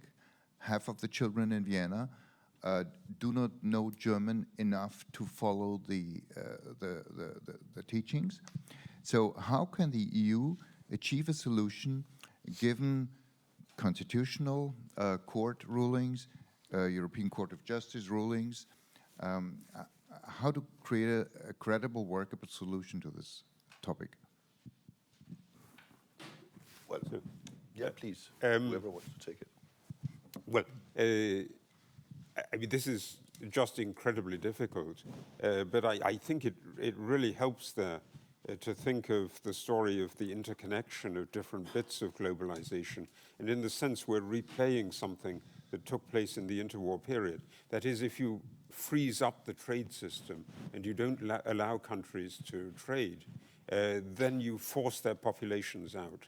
And that's exactly the sense in which the Africa story is crucial to this. So unless Africa can grow and can generate meaningful jobs and people will be attracted back to Africa. One of the stories that I think has been powerful in the past is that countries of big emigration, so Ireland in the 1980s or Poland in the 1980s, when they start to do economic reforms in the 1990s, people come back and then they build up. And Ireland in the 90s became a miracle country, and Poland became a miracle country. But these were people returning from where they'd left. And so getting the trade system to open is really going to be crucial to dealing with the migration question. But I agree completely with you. If you have absolutely unchecked immigration, you've got a political disaster.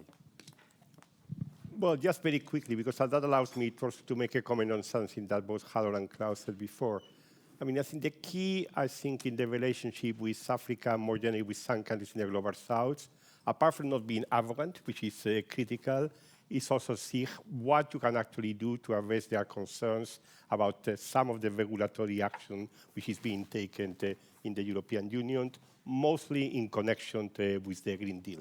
Now, all of those actions are legitimate in terms of their objective, but can have a significant impact on trade with some African countries, with some emerging economies, and showing that you have a capacity to engage with their concerns, that you also can find a way of favoring investment, because at the end of the day, the real issue for more trade is more investment, and that's the real deficit in Africa, is the deficit of investment. And that's why I think new ideas about how to try to bring together cooperation on dealing with the implementation of Green Deal measures, ways to facilitate European investment in certain countries, this idea of a clean trade and investment partnerships. I think that's the way to go when it comes particularly with the relation with Africa. And we have now just very recently decided to launch the first of these negotiations with South Africa. Now I think it should be hopefully be something that can be done also with other countries in the African continent. Yeah, just to add, I agree with all that. Migration, I think, is the most important political issue and has become everywhere, not only in Europe. I think the vote in the UK without migration on Brexit would have been different. I think Trump would not have been elected without the massive migration from the south.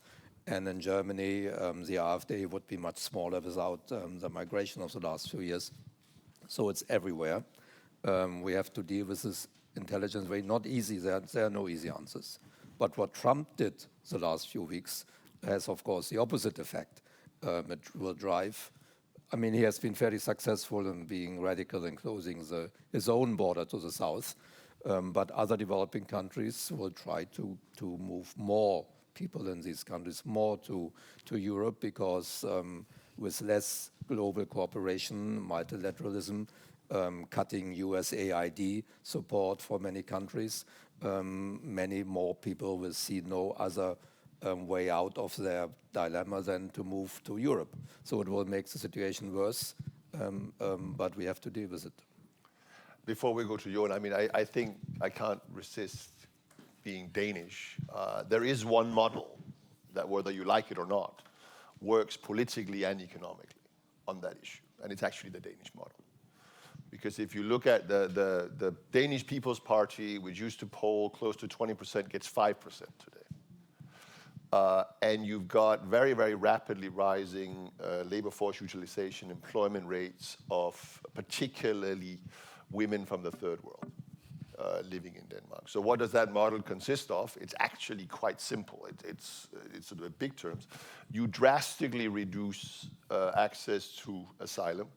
That was done clearly in Denmark about 20 years ago. You very dramatically, and we can go, reduce the ability access to family reunification. So you basically close those two channels of migration to not zero, but very, very low. And then you make very liberal access to migration through employment. If you do that and you do it credibly, and in the case of Denmark, this is now very credibly done by the Social Democratic Party, this is where you end up. So it can be done, but we can talk a lot about, there's a lot of, there's a lot of trade-offs involved in that model, but it can be done. That is a great model, and we can learn from that. But do you think it can be repeated in Spain, Italy, and Greece? No, I think, I mean, there is a lot of historical issue, but I think the relative, do you have to go to the extremes that Denmark has in some ways? Maybe not. And obviously the origins of migration in the case of Spain is very different than, but as I said, the relative emphasis on the different channels of migration, I think is it less of a political problem in Spain? Has some potential at least, because it has the positive political effects that I would argue. But Jon. So I have a quick question for Ignacio. You hinted at retaliation and the political necessity for doing so, but the administration is also, a U.S. administration, also strongly suggesting that countries that retaliate, U.S. will retaliate with double strength back. But those who do not retaliate, they are willing to negotiate. So how do you see that dynamic play out in the near future? Well, there are two questions there. I think in my view, one should really try to explore, is there really a credible offer from the United States that would make a negotiation possible? I'm personally a little bit skeptical, because as I said before, the United States is not going to offer any kind of relief in those sectors that it wants to protect, like cars. Let's see what happens on pharmaceuticals. Very important sectors in terms of European Union exports to the United States.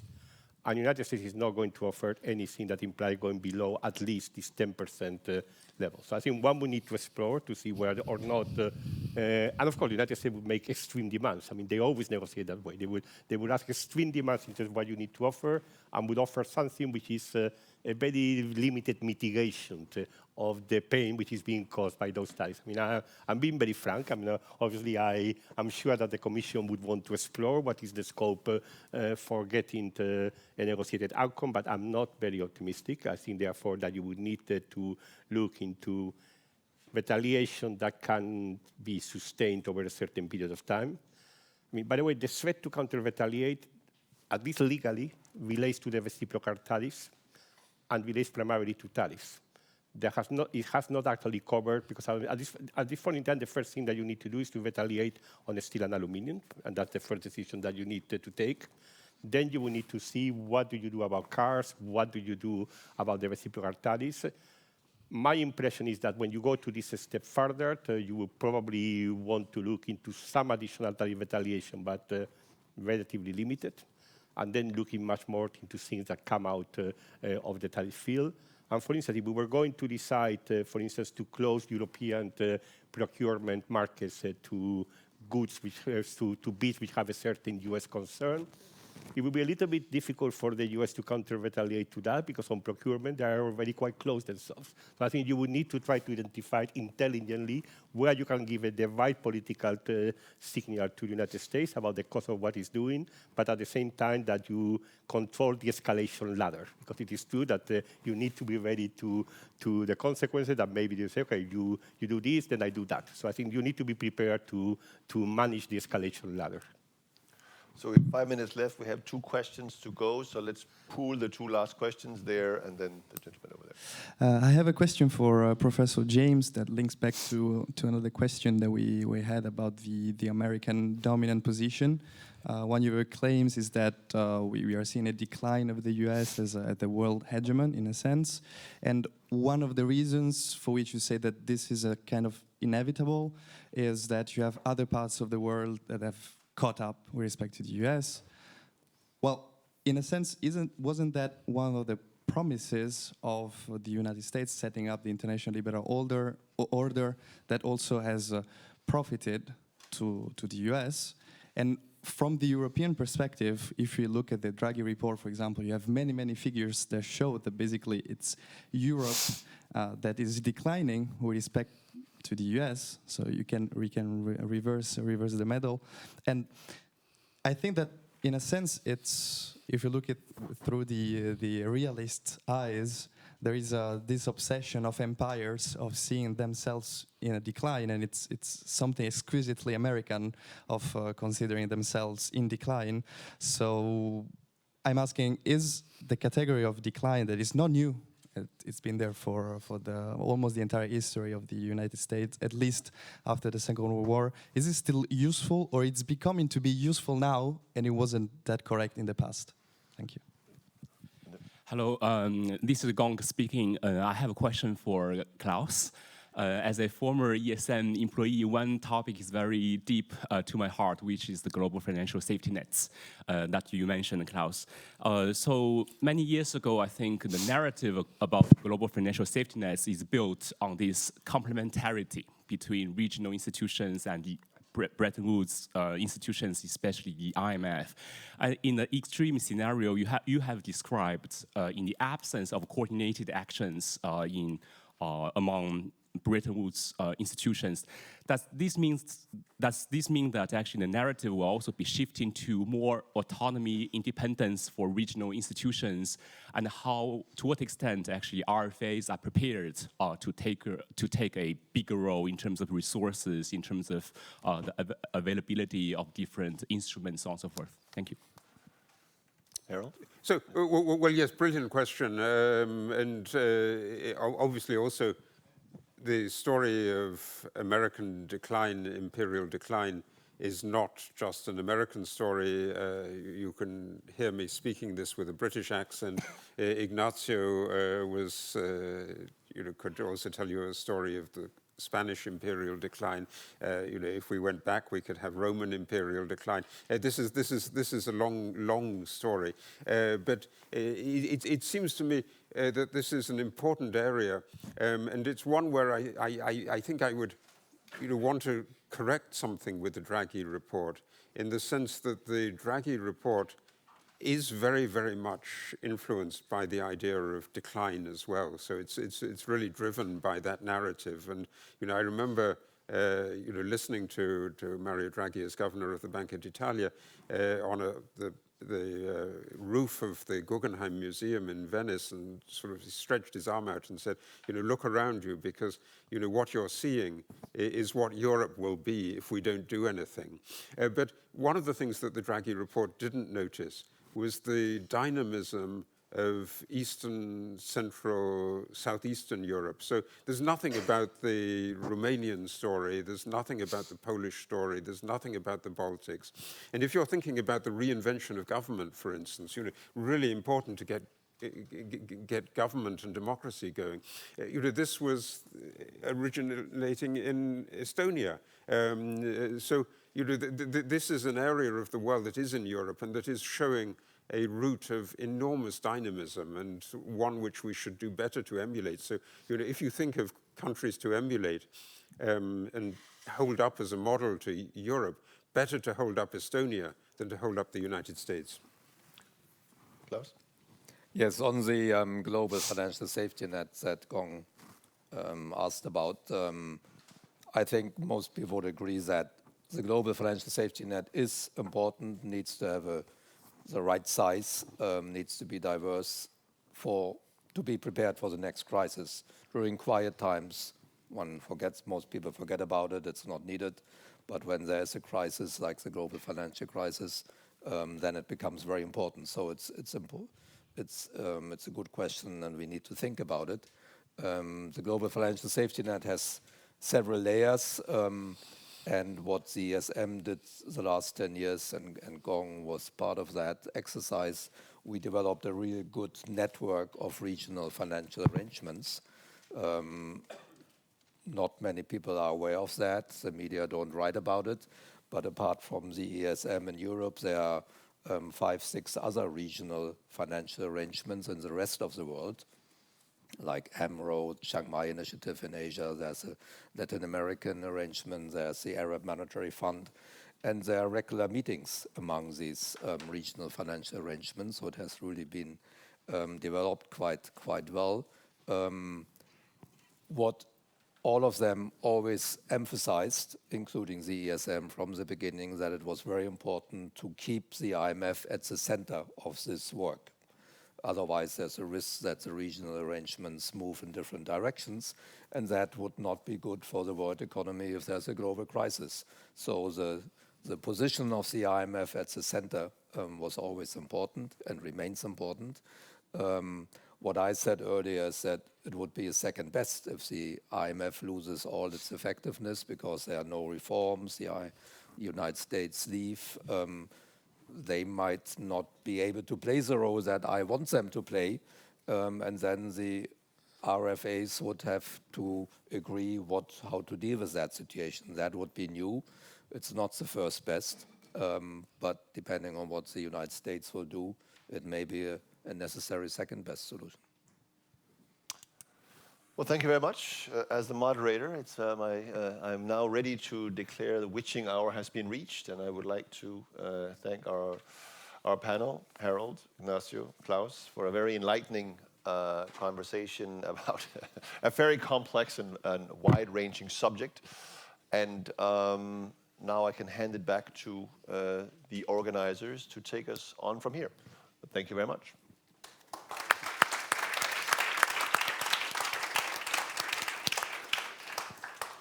So welcome back after an already really very interesting session this morning. I'm really amazed, so kudos to the organizers for the timing of this event. It's really, very, very fascinating. So the title of this session is Financial Stability in the Age of Black Swans. And I'm really happy to have this very distinguished panel here with me. I don't really need to introduce the three participants very much, so let me be very, very quick. So on my right here is John Danielson. He's Professor of Finance at the LSE and also Director of the Systemic Risk Center, and he has long worked on financial stability issues, financial risk and regulation, in particular systemic risk. And then next to him is Sean Berrigan, who has a long-standing career working for Europe in the European Commission and has been Director General of FISMA for the last 5 years. And then on the very right, we have Nicolas Véran, Senior Fellow at Bruegel and actually co-founder of it in the early 2000s. And he's also Senior Fellow at the Peterson Institute in Washington. And who's not at the table, but that is Nassim Nicolas Taleb. So I don't know whether you know him. Some people know, the panelists probably know, because he's a Lebanese-American essayist and mathematical statistician who coined the term Black Swan, because he published a volume on this. So you will all know what we mean by black swans now. These are events that are very rare, unpredictable, and have an extreme impact, also on financial markets in this case. So this will be the guiding theme of today's discussion. So I will invite the three panelists to give some introductory statements, and then I hope that we are going to have a good discussions on issues like have these black swans events actually become more frequent in the more recent times, and what are consequences for financial markets, how can we protect financial markets, and also how prepared is Europe for this type of events. So with that, I would like to give the floor first to John, who would give us some of his ideas about what are these black swan type of events. And you have prepared some slides. So I'm actually not a fan of the term black swans, because I think almost most extreme events are actually highly predictable and have very clear underlying causes. And I sort of tend to think black swans imply, oh my God, things happen. It's not really like that. We sort of know why things happen.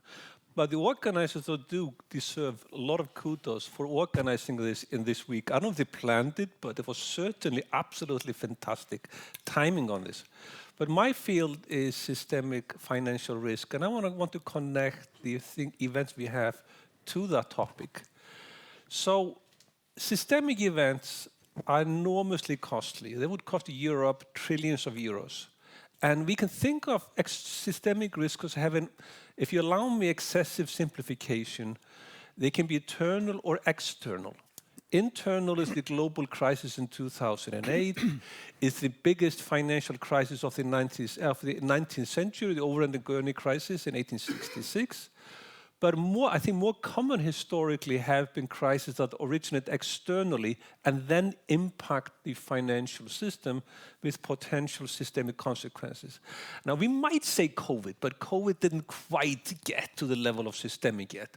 So the title of the conference is Europe Prepared for Extreme Events. My subtitle, or the subtitle to my talk is, are we fighting the last war, the global financial crisis of 2008, while neglecting new external threats to financial stability? So in order to sort of frame my thing, and when I got the invitation to do this, it sort of set me thinking, and I ended up doing a blog piece that's where I've published this week on this, what I call the 5 threats to systemic risk. And it's all, so I'm sticking to the financial system here, not doing the broader threats. And always, I think once you keep in mind that this has been a theme we mentioned many times before in this conference, crises are all about debt. Sovereign debt and real estate debt, both significantly on the rise. But what happens is safeguards keep us safe. Then all of a sudden, to quote Hemingway from 100 years ago, how did he go bankrupt? 2 ways, gradually and then suddenly. So the safeguards work one day. We wake up, the safeguards don't work anymore. And my talk is really about how we can think about the safeguards or the failures in them. And if you are one of those people, and I certainly do, you read the central bank financial stability report. I even contributed to a few of those. Well, we get a bunch of reasons I list here. I'm not going to go through that list. I think none of these things really rise to the bar of being systemic. But I have my list of 5 here. The first is populism. And the reason why I think I put populism up front is that what is essential for containing and fighting systemic risk is the credibility of the central bank. When the ECB said, whatever it takes credibly, over a decade ago, that stopped the European sovereign debt crisis. But the Fed version of that allowed private investors to neglect the risks in SVB, and the credibility of the ECB also encourages the rest of the financial system to take excessive risk. Credibility is important, and the way I like to think about this is central banks have political capital that is finite. And if you have a lot of political capital, that makes them credible entities keeping us safe, containing systemic risk, and therefore, conversely, if they erode that, we have a higher chance of systemic crisis. Populism is now, to my mind, fairly rapidly eroding that political capital. So is giving the central banks other mandates like climate is also eroding the central bank's ability to fight the next crisis. And as well, how we have spent our fiscal and monetary space dealing with non-important crises. If another 2008 crisis come along, I don't think the authorities can respond effectively in the way they did then. That endogenously makes crisis more likely. So I think the central banks have been careless with the political capital over the past 15 years, and that is my main driver of systemic risk. Now, the second dimension to this is debt, and Ray Dalio has been talking about debt spirals and fiscal heart attacks in the context of the United States. The debt spiral in his language is when a government gets into this state where it has to borrow more and more only to service debt and provide public services. And Europe is really getting there. So we are getting at the very upper bound of what we can borrow. And it takes an increasingly small fiscal heart attack in the language of Ray Dalio to push Europe over the edge. And to look for a catalyst, my money is on Italy. So depending on whom you ask, but Italy is a fairly high chance of having a sovereign debt crisis in the next 10 to 20 years. If and when that happens, that can easily push the rest of Europe into that debt spiral. It will put the ECB under very significant strain, the Commission under very significant strain, and the consequences could well be a systemic crisis. So Like I say, Italy is a small country that can have very big consequences in that narrative.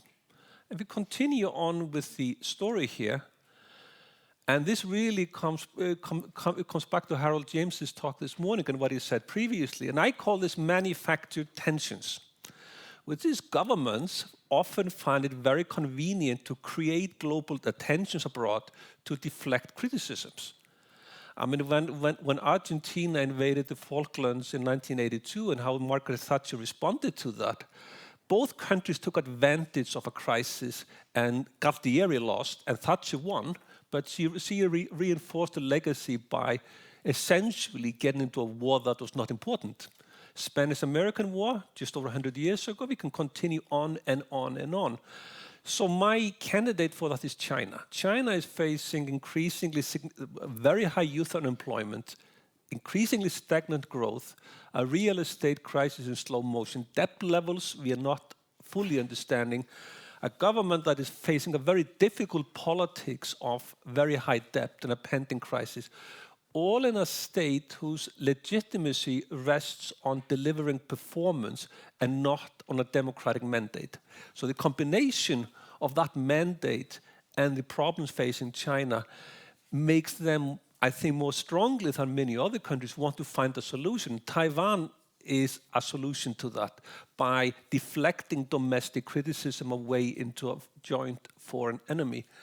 Now, if China were to invade Taiwan, which seems increasingly likely by the day, then that could easily trigger a global systemic crisis given Taiwan's pivotal role in global supply chains, TSMC and the like. So to continue on with my shopping list, and last time I was in this room, it was about a few months ago, discussing artificial intelligence. My definition of AI is a rational maximizing agent. And this has been basically what I've been working on for the past couple of years. And I want to simplify what happens in a crisis. In a crisis, a bank faces a binary decision. Do you stay or do you run? If you stay, you want to continue providing liquidity. You might even buy risky assets from your panic-minded competitors. But if you run, that is when the banks very quickly withdraw liquidity. They cancel standing orders, no longer lend to the real economy. They prefer to park all the money at the reserve account at the central bank. Well, crises have always been this way.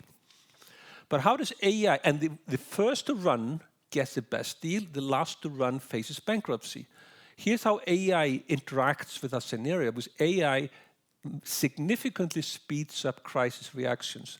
If I was a central bank looking at a systemic risk dashboard, I would ask the banks how much AI is used in the treasury function, liquidity management, because that's really where the threat is in how banks react.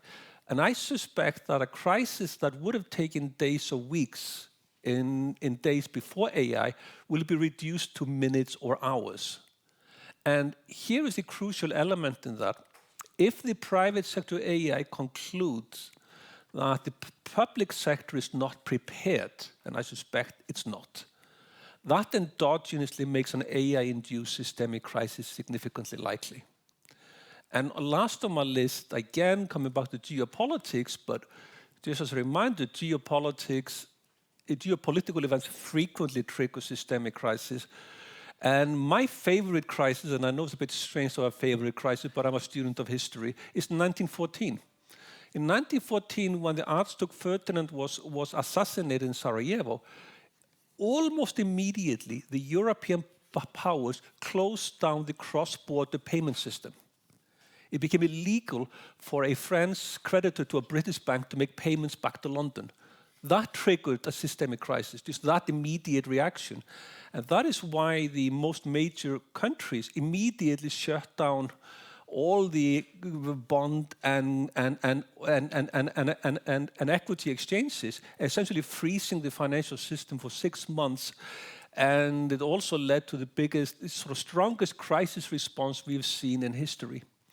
And of course now, I mean, I'm not going to belabor this point here, but we are certainly in the Great Depression with the Smoot-Hawley Act and what that triggered. Global trade went down by over 2/3 because of retaliatory reactions to what the US did then. And of course, we created this fantastic global order meant to protect us. And exactly as the previous panel highlighted, that global order is eroding. And that of course, implies that systemic risk as a consequence is rising. So to summarize that up then, to my mind, these 5 external threats to systemic stability are significantly much more important. What I think is too much a focus of financial stability frameworks today, which is preventing a repeat of the global crisis in 2008. Because after all, crises don't repeat.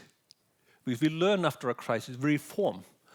So I think, to my mind, the stability frameworks excessively focus on 2008 while not recognizing the new threats. So how can then the authorities respond to my list of 5 threats?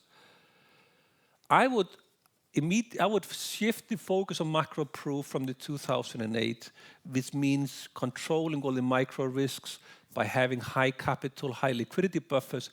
And there's a fallacy of composition in regulation. The fallacy of composition is that if you make all the individual institutions of the system safe, does the system become safe? And I think that is wrong. And the reason that is wrong is because if a shock hits a system with only prudent institutions, they have to sell into a shock. They have to retreat from the markets, which endogenously makes the shock worse. So therefore, prudent institutions act as a crisis amplifier, not as a crisis absorber. So therefore, my list of things would be, depending on whom you ask, deregulation is a dirty word or not. I mean, I've sort of been listening to the discussion over the past 2 years. Some people use it quite happily. Others really shy away from it. They say, we have to reform, but don't deregulate. I'm going to take a jump and say we need to deregulate to reduce the cost of financial intermediation. And we can look at the United States. 1/3 of intermediation in the United States is done by banks. And that makes the cost of intermediation lower and easier for the United States to safeguard the system. In Europe, it's 90+. So we need to deregulate. We need to diversify the system, by which means that if you see the thrust of, say, Basel III, it is to force banks and other parts of the system to see risk, see the world in the same way, and react to it in the same way. But the more similar you make the entities that make up the system, the more similarly they behave in times of stress. And therefore, we all inflate the same bubbles, we all crash in the same way. And a basic principle of finance is that you diversify. You have one stock that goes up, another goes down. Same principle, to my mind, applies to the financial system. And the more similar we can, the more different we can make the institution of the system, the more stable the system becomes. And the easy way to do that is simply by the licensing regime and by the regulatory regime, by actually allowing new banks with new business models to set up shop, to actually regulate them differently than the existing incumbents. We end up with a more diversified system. And the benefit is the cost of intermediation goes down, growth goes up, chance of systemic crisis goes down. A win-win-win. And on AI, my take is that the financial stability division of the central bank should take lead on AI, not data, innovation, international, or any of the others. It really should be a core financial stability objective. And the central banks need to think how they intervene in crisis. So at the moment, crisis interventions, there are some automatically triggered facilities, but by and large, a shock comes along, the head of the central bank calls the bank CEO and says, we have to find a way to deal with this. And then there's a committee meetings and set up to find the optimal crisis response. If AI reduces crisis to minutes and hours, that existing framework is not fit for purpose. It is too slow. So to my mind, the central banks need to consider much strongly automatically triggered liquidity injection facilities so they can meet that risk when it happens very quickly. And now perhaps to conclude, I'll try to be slightly controversial. My contention is that the best way to reduce systemic risk is economic growth, and therefore economic growth should be at the core of macroprudential policy. And that means both deregulation and system diversification are macroprudential devices that the authorities should employ. Thanks very much. You just got yourself an invite to teach my department about how to deal with AI in the financial industry. Sean, what is your take? What do black swan events mean for the financial system in Europe?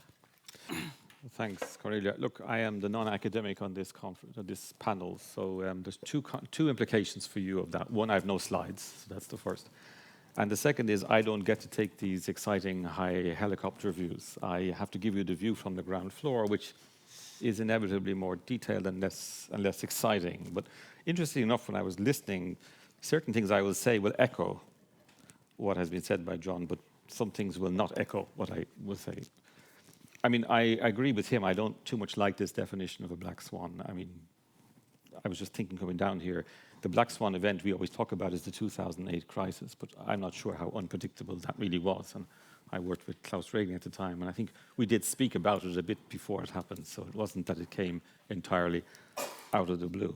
So I think, but by definition, a black swan is unpredictable, so you probably not much point talking about trying to predict it. You simply look at the context, as you were doing, John, and say, what does the context look like? And what is in this context are the risks of unpredictable events? As you said, you have endogenous risks, you have exogenous risks.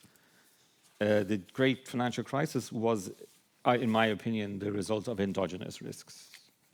There were major imbalances in the system. We saw them there. But I think we assumed the resilience of the system was greater than it was. So the big shock was not that these imbalances exist, it was that we didn't have what we needed to manage them. So was it a black swan? Maybe it was, maybe it wasn't. But clearly the financial system was caught off guard, and we weren't ready to handle the events that happened. I think today, many of the lessons of that period have been learned. So now I think you're right, we worry less about exogenous risk, and we should worry more about the endogenous risk, worry more about the exogenous risk. And there are all these risks. The ones I worry about are probably more on the ground floor than John has listed here. But of course, I also worry about economic growth. I had a commissioner, Lord Hill, who used to say that, you know, financial stability must not be the stability of the graveyard. So you have to have economic growth, and the economic growth can itself be a threat to stability. And it is true. We've had a long period of underperformance. If we continue this period of underperformance for much longer, it could in fact become a threat to the stability of the system.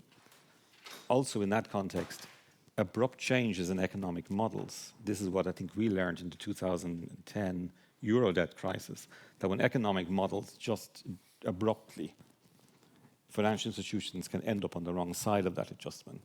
So this is also not just the slow growth, but if you suddenly change the model to address that, that can also catch institutions out. We have others as well.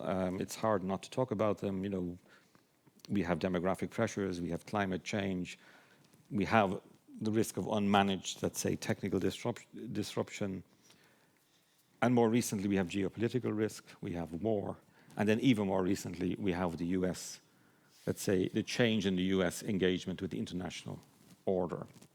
And I was interested in your comment on populism, because my definition of populism is a bit different to the one that you presented here. And I would worry in a bit the opposite way to you, that I think what I see in the United States is a tendency to say we go back to basics now. And inherently, I wouldn't mind, as someone who works in the financial system, going back to basics. So we wouldn't have to worry about all these things like climate change, etc. But I don't agree that we can do that, frankly. And I think if we just go back to basics, we probably don't make the world less risky. We probably make it more risky. But we can agree to disagree on that. So I think we have, endogenously less to be worried about in the financial system. One area I think we do have to think about, so I mean, the banking system is much better capitalized. It's much more liquid than it was before. We need to worry a little bit about the non-banking sector. Not as much as maybe we sometimes say we should, but we need to understand what are the exposures of the banking system to the non-bank system. So I don't think we should be worried about every risk in non-banks, but we do need to worry about the exposure of banks to non-banks. And there's an issue of data and not knowing enough. So we need to know more about that. So I still would, with the one proviso around the non-banks, I would say that I think, at least, that the endogenous risks to the financial system are now much less than they were, let's say, in 2008-9. At the same time, I would argue, a bit like John is saying here, that I think the scale and the nature of the exogenous risks are more complex, more difficult now than they were in 2008-9. And second thing I would say is that our ability to manage such things through the macroeconomic toolbox is probably less now than it was in 2008 and 9. We're fiscally more stretched. And I think the bank balance sheet is still there, but not as available as it was in 2008 and 9. So all this leads me to conclude that I think what we've done since 2008 in terms of regulation leaves us better positioned, I think, to manage a financial stability crisis when it happens. But of course, the context in which we're in is now extremely challenging. So it makes you think twice about being in any way complacent. And that just wanted me to bring to this other point that John mentioned about deregulation, simplification, burden reduction. These are all phrases that I face now every day. They're used interchangeably. They are suggested they mean the same thing. And I'm not sure they do, frankly. I suppose it depends who you are. If you simplify regulation, from my point of view, it's simplification. But if you're removed from the scope of regulation, it's deregulation for you. So I worry much less about what term you use and much more about what the implications of what you're doing is for the ultimate objective of what you're trying to achieve. Now,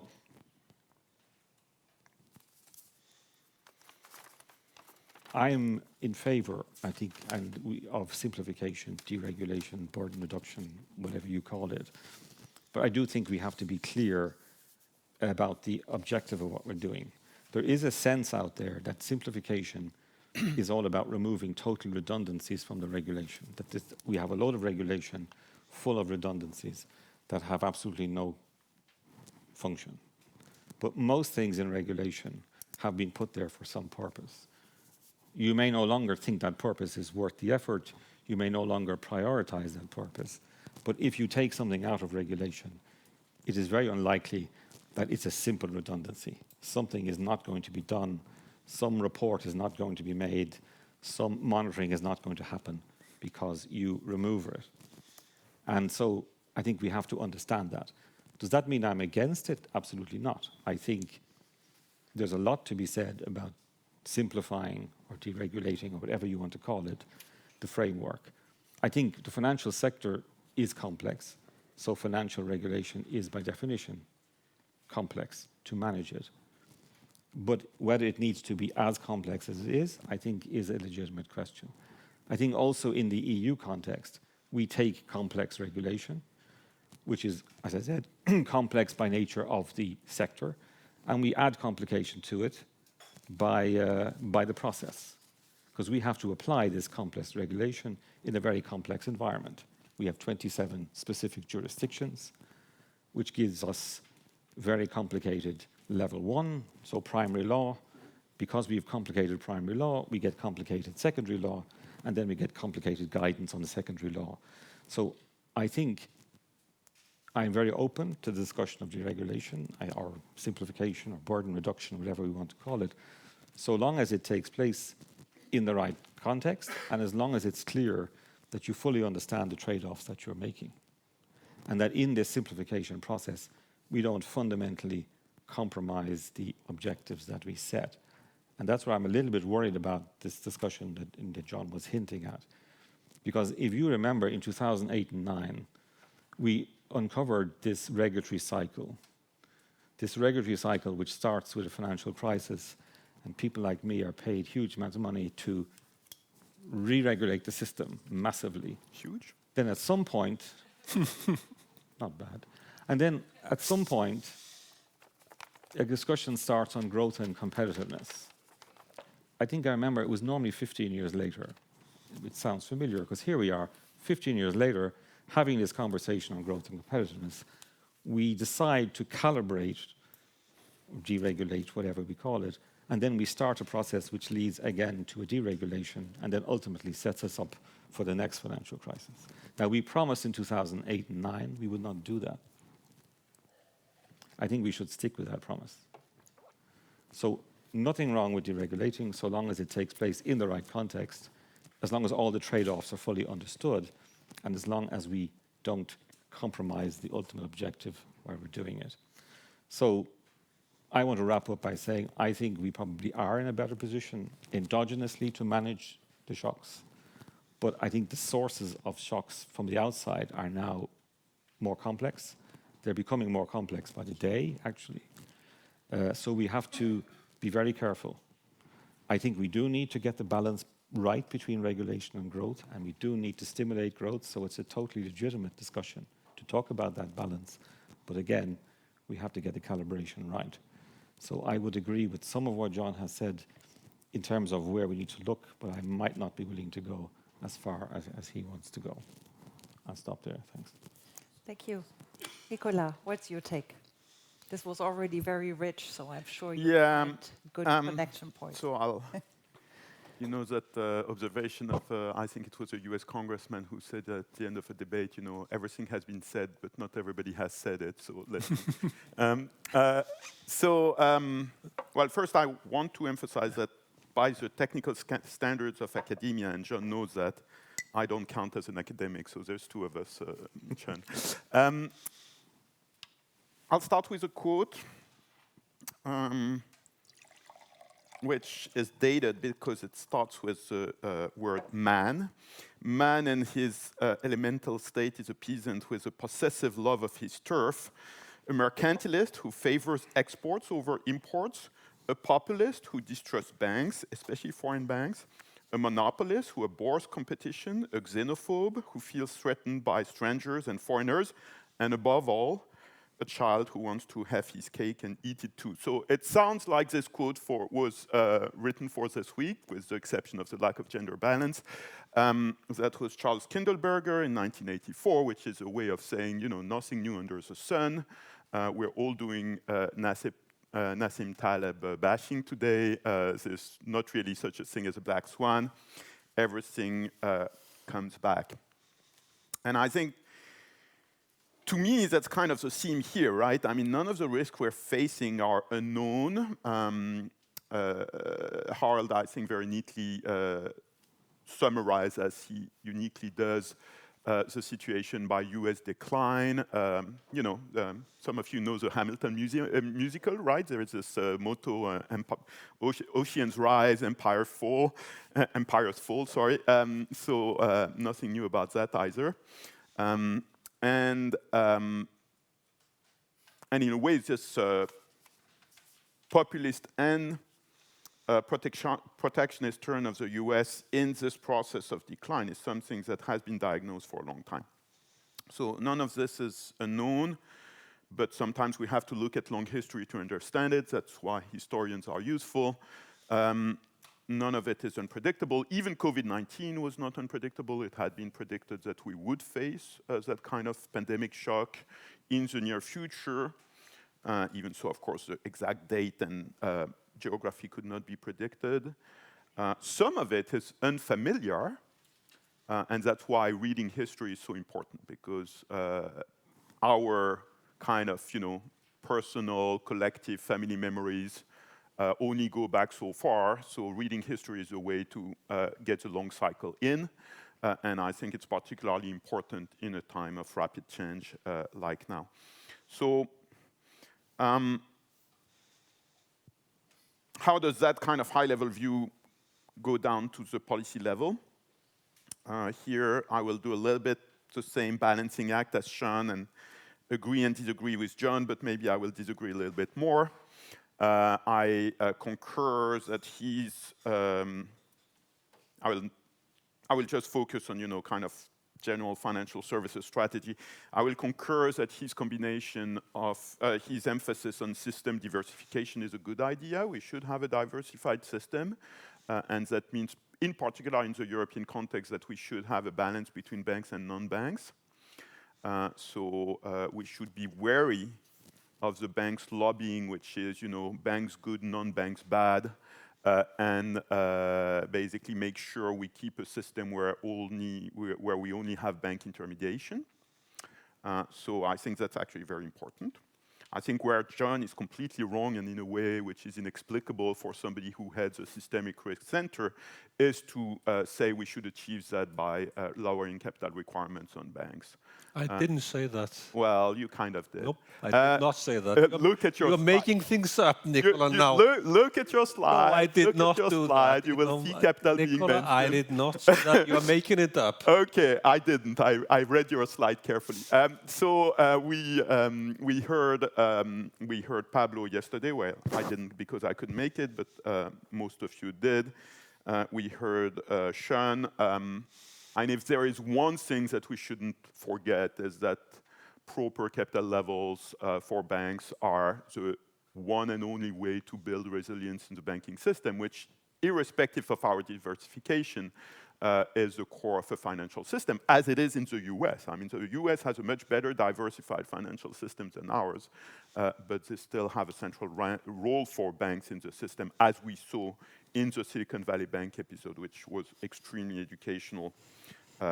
So essentially, when you hear people say, oh, the risk is in non-banks, that's generally in diversion. I remember financial stability conferences circa 2006, 2007, when very important people, including from central banks and financial stability community, were saying the next crisis will come from private equity and hedge funds. We know how that went. I think we're in that kind of cycle now, but really it's very important that the Commission is able to resist the pressure from banks, which, irrespective of conditions, will always say lower our capital requirements now. That's a kind of permanent feature. So I understand the Commission is resisting. It's not easy because some parts of the policy community are lobbying for the banks. I'm not going to name names here, but it's important. So does that mean no simplification? Of course it doesn't mean that. Sean said that. There has to be a need for simplification. If you look at the European Union, and especially Eurozone context, the main source of simplification is the awkward way in which European decision-making coexists with national decision-making. This is no longer the case in micro-prudential supervision, at least for as far as off-site supervision is concerned. It is the case in macro-prudential supervision. So I think if you address the compromise that was made a decade and a half ago, that was, basically micro-prudential goes to the SSM, macro-prudential stays basically national. That compromise made sense at the time because the ECB didn't really know the national features. The ECB didn't know the difference between a Greek mortgage and a Finnish mortgage. Now it does, after 10 years of practice. So that argument no longer holds.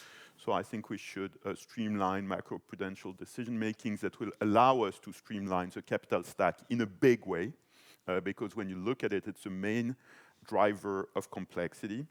And I'm sure the Commission will contribute some fresh thinking about this in its big-time report on banking that is forthcoming next year, if I read the communication of 2 weeks ago correctly.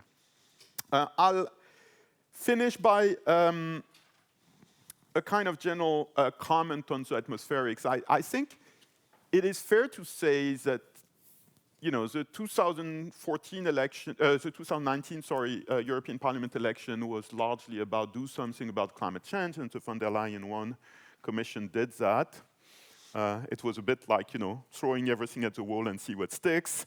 Now we have to take decisions on what didn't stick. So I think in a way, I'm not saying the omnibus is the right balance, but the way that there is this review, I think is in a way in order. Clearly, the 2024 election had a message of reduce the burden of business, so the von der Leyen II Commission is on it. And I think by and large, that's not a bad idea. But the interesting thing is that with what is happening in the US, coming back to not necessarily unpredictable, but maybe unforeseen events, the theme of systemic risk is coming back big time. And basically, we've all spent the last few months saying, you know, systemic risk is out, competitiveness is in. I'm not sure that's even true today. So I think we will have tremendous systemic risk coming from the US. Also on the financial side, we will discuss the role of the dollar, the global monetary architectures, that kind of thing. And therefore, I think we already have to project ourselves in an environment in which, yes, we need to care about competitiveness, but we also have to care a lot about systemic risk. Let me stop here. Thank you, Nicolas. Just on your last point, that's also, it's what keeps me up at night, this tension right now that we have between wanting to be competitive in the global sphere, especially if we see that there are tendencies to deregulate in the United States. And at the same time, I also really think that systemic risks are increasing. And they are also increasing in ways that we did not foresee just a year ago, no? So because now everything is being linked to each other. So all of a sudden the threats are, I think they are less predictable. I'm with you, John, that you said that we were all preparing for another 2008 type of financial crisis. We have, I think, a very good framework in place in terms of micro and macroprudential and liquidity buffers. Maybe you can clarify in a second what you meant. I also understood that you thought these buffers are not relevant and may even be harmful to have these type of buffers.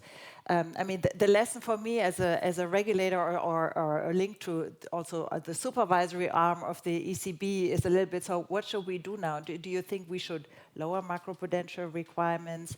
Should we as central banks be prepared for other types of risks?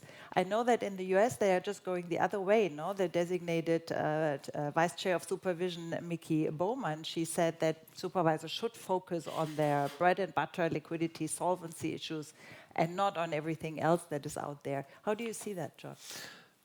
So first of all, I said nothing about capital buffers or liquidity buffers. However, right, if you take the liquidity buffers in an age of AI and the way we calibrate the LCR, those assumptions might well be outdated given the way AI speeds up liquidity management in the bank. So certainly we need rethinking here. There are two. I agree and disagree with what you're saying, which is that the way macro-pro has, okay, first of all, the banks need to have the right amounts of capital.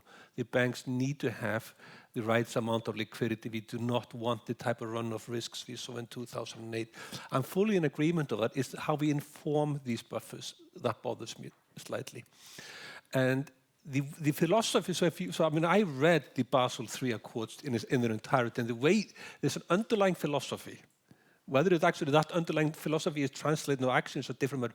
The underlying philosophy is that we have an authority that knows what risk is. We can measure that risk and use that risk to inform buffers that then protect us. And I think that is the wrong way of going about it, because the risk is fundamentally non-measurable. We cannot quantify the risk. So the way we inform the buffers is by a technique that might not work. And if you see how regulation, so if you see how regulation progresses about controlling the micro risks, and if you see how we want to bring the shadow banking or the non-bank bank system under a Basel III umbrella, that is a direction that goes into the wrong direction. And one of the best things ever to come out of Brussels was the Capital Markets Union, which then of course died. But the shadow banking is all about non-bank financial intermediation. So instead of bringing the non-bank banks or shadow banks, whatever you call them, under a Basel III type umbrella, which is very much the direction of travel, if you see how and see the discussion, I think we should do the opposite. We should leverage the non-bank banks as a entity that provides financial intermediation, but we do not need to protect the consumers. There's no systemic concerns, but they can significantly lower the cost of financial intermediation to basically, it's a win-win-win proposal. So basically, to my mind, the direction of travel in macro-pru since 2008 has been basically wrong. That is, capital buffers and liquidity buffers I agree with, but the underlying philosophical methodology, to my mind, has been misguided. So, Jean, any views on macroprudential treatment of NBFIs, as the shadow banks are now called? Yeah, I mean, I think there's quite a bit of confusion around this discussion, and I have to admit, maybe we don't help it in the way that we talk about NBFI. Again, I turn to Klaus. We had an old friend, Max Watson, who used to say to me that what we did in 2008-9 was to shift risk from the banks to the non-banks. And so what we did, in fact, was to shift a stability risk to a recession risk. And that was okay. So we should just make sure that, put the risk where the risk can be borne. And that's probably all right, except in the interim, that side of the market has grown massively in terms of value and volume. So it's now much, much bigger than it was when Max and I were talking about it. Now, maybe we should have anticipated, and other anticipated it would go that big, but it has grown much bigger than we expected. The second thing is we don't know an awful lot about it. So is it a case you can just put the risk there and forget about it? Well, no, because we know that the banking system is again, reacquiring exposures to the non-bank system. So that's, I think, what we need to understand. We need to understand not so much how much risk is out there, because we put it out there for a reason, but we do need to understand how much of that risk has kind of found its way back, if any, but we think some has, back to the banking sector. So again, we think we have transferred the risk out, but we have not. So I think when we come to non-banks and we ask for a lot of data, it is not, I think, that we want to start managing risk across the entire non-bank sector.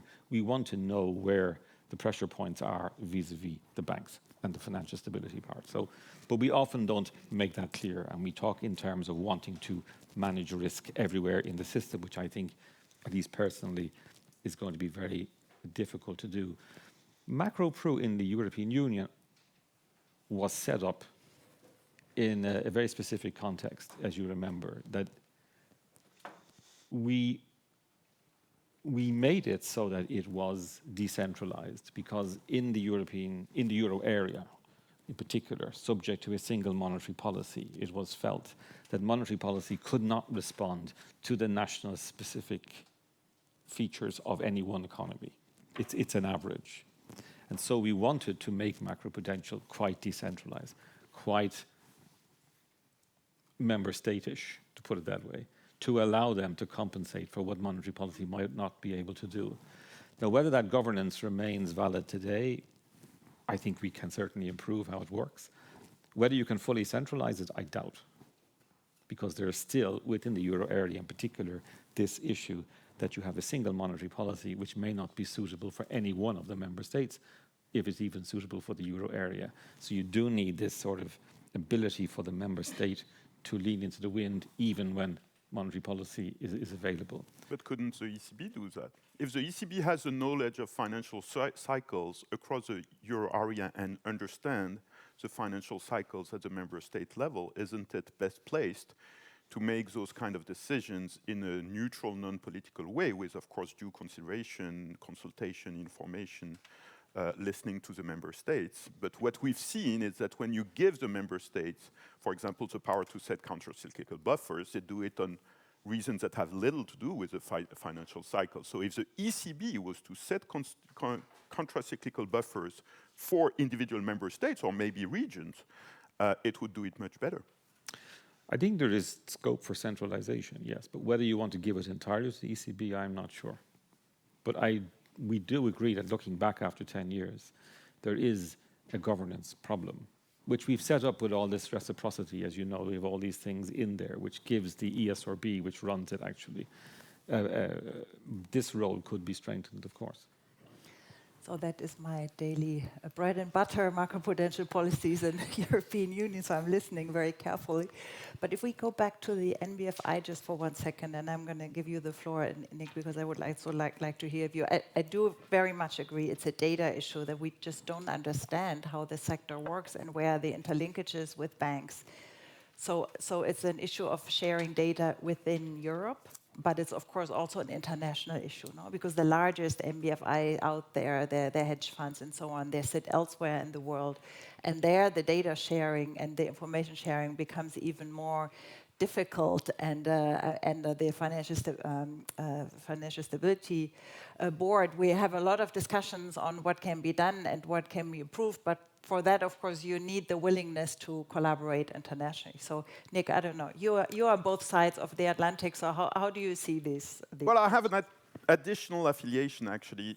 I'm rightly labeled Bruegel and Peterson here, but I'm also not speaking in that capacity, but I have to disclose, a long-standing independent board member of the trade repository arm of DTCC.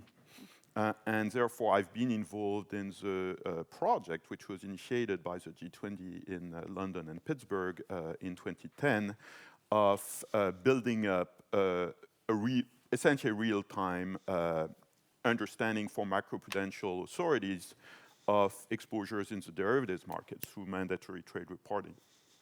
And that infrastructure is in place. So since the early 2010s, mid-2010s, depending on market segments, sometimes a little bit later, but around the world, the Financial Stability Board has coordinated the fact that everybody who trades derivatives or who engage in derivatives transactions reports them to trade repositories, so that financial stabilities, in theory, would have the ability to have an informed judgment on where the exposures are. So infrastructure is in place, entities report trades. There are some quality issues, they're not major, they can be fixed. But this effort has essentially failed, and it has failed for lack of coordination across jurisdictions. And inside the EU, to a certain extent also, because of a flawed concept of competition among trade repositories by the European Commission, but more importantly because of a dysfunctional allocation of responsibilities between national and European authorities in the system, which creates the wrong incentives, long story short. So the industry has invested probably a few $1 billion or euros into this reporting rigmarole, which currently is being done and doesn't serve a purpose. Now, why is that not more debated? Why don't we have a post-mortem analysis? Why don't we have an open discussion of how to fix that situation, which should be eminently fixable? Because again, the reporting happens. There is zillions of data being generated every day as we speak in that infrastructure. I think it would be good to have that debate, because probably that kind of thing is exactly what we need to understand the system holistically. This includes banks and non-banks, and to understand the exposures as they form, and for you, Cornelia, and others, to be able to track them. So really here I'm calling for a more open debate about this policy failure. Thanks. Sean? No, I just wanted to say that I come from the Commission, so nobody gives us any data, so I'm entirely neutral here, so I'm never going to get it anyway.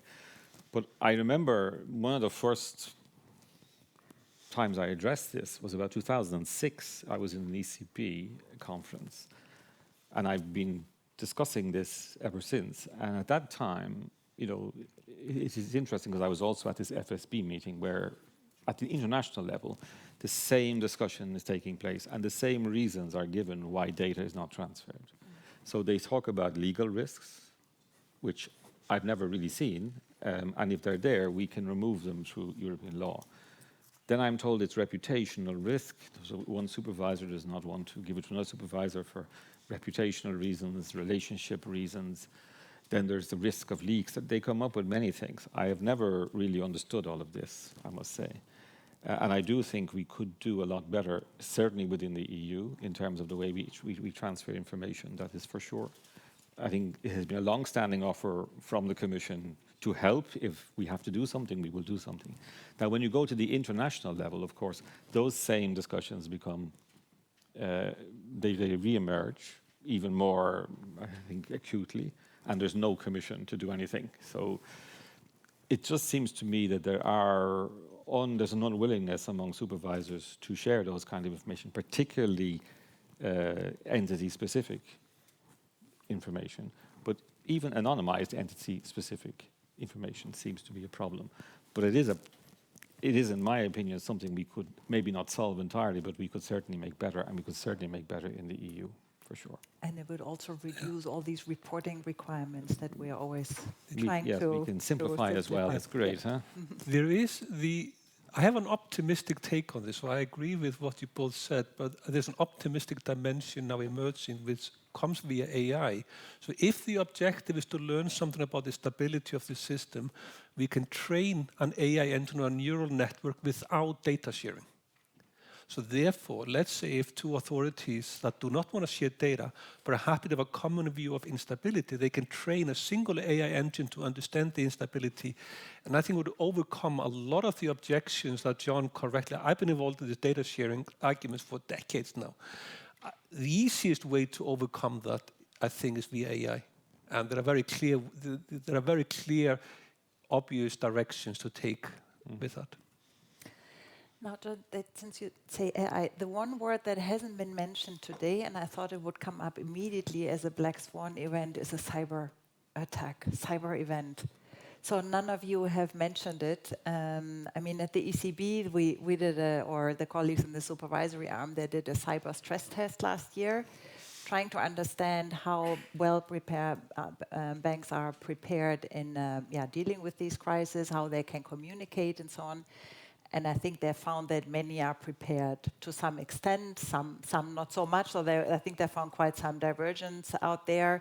So, and I've heard anecdotally that actually the bank CROs found it very useful because finally they were forced, their superiors were forced to listen to them. So because these type of issues are very often put to the side. So I'd like to hear from you a little bit where you think how the banks can prepare, or the authorities. I've been involved with the AI, with the cyber dimension to stability for some time, and I think it all came because the FSB about 8 years ago asked me to do a presentation on the topic, and I had no idea what the risk was, so I had to spend some time preparing for it.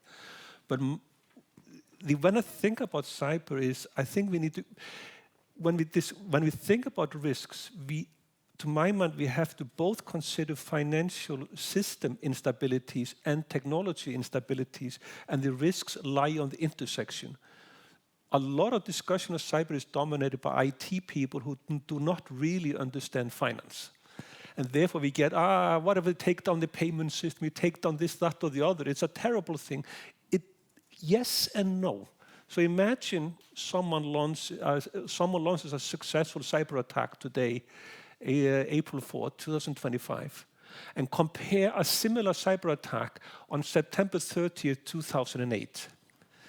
Same attack in 2008 would have made a crisis much, much, much worse because we already had the liquidity strain, the confidence in the authorities was at a low. So that cyber attack would have acted as an already systemic crisis amplifier. Today, the same attack would probably be managed properly by the authorities, and probably have a proper communication playbook and the like. So one needs to think about the intersection of a cyber attack with an already existing vulnerability. And if I was doing this for a living, and at one point I was asked by we had an event with some of the UK Defence Department authorities on an attack if a hostile nation state did an attack on the UK, which is that if you want to do an event of that type, I think you need to do two things: manufacture a liquidity crisis and a cyber crisis to happen at the same time.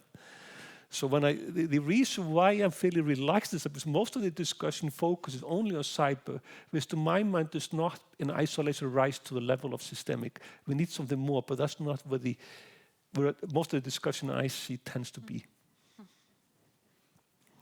Yeah, I mean, I think things have improved on cyber. I mean, when I first came to this job, the first thing I did was attend a conference on cyber threats, and it was very interesting because it was a combination of the public and private sector.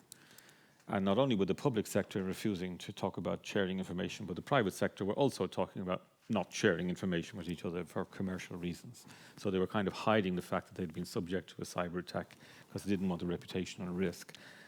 Two things I think happened. First of all, cyber became much more prominent as a discussion, and so banks used to come to me and talk about how cyber was the one thing kept them awake at night, but they'd no profit, so they couldn't spend on it. Now they have plenty of profit, so hopefully they're spending a lot more money on cyber. The second thing that happened is that they did, in fact, start speaking to each other. And it is interesting that in the private sector, they learned that even where the commercial risk is quite high of sharing this information, they understood that there was a benefit to sharing information for everybody. Because what they discovered, of course, was that if the Bank of Veron could be attacked by cyber, well, the next day I could be attacked by the same person. So the quicker I knew about it, the better. And likewise. So they began... There will be a day's lag? Yeah, exactly. So they began to understand why information sharing was good. Maybe the public sector should also think a little bit more this way. The third thing, of course, we introduced DORA, this piece of legislation, which is the kind of poorer sibling of the MiCA. MiCA gets all the attention, the crypto assets regulation. But DORA is probably, in many ways, the more important piece. Has been very well received and kind of codifies how companies, how banks, how financial institutions should organize their defenses against cyber. So in that sense, I think, as John was saying, the sort of idiosyncratic risk of cyber is being addressed bank by bank. Where I think we have more to do is on this, the Commission has issued this preparedness communication recently, and in that preparedness communication there's a section on finance, which talks about this kind of cutting of the wire situation. So where the entire system goes down. So it's not just your bank is attacked, the entire system is attacked.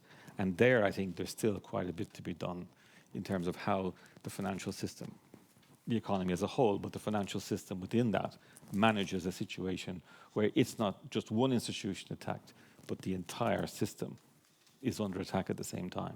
And there, I think we still have quite a bit to do, actually. Nicola. I cannot resist. If we look at reforms through the lens of burden reduction, I think DORA is one on which some lessons can be learned already.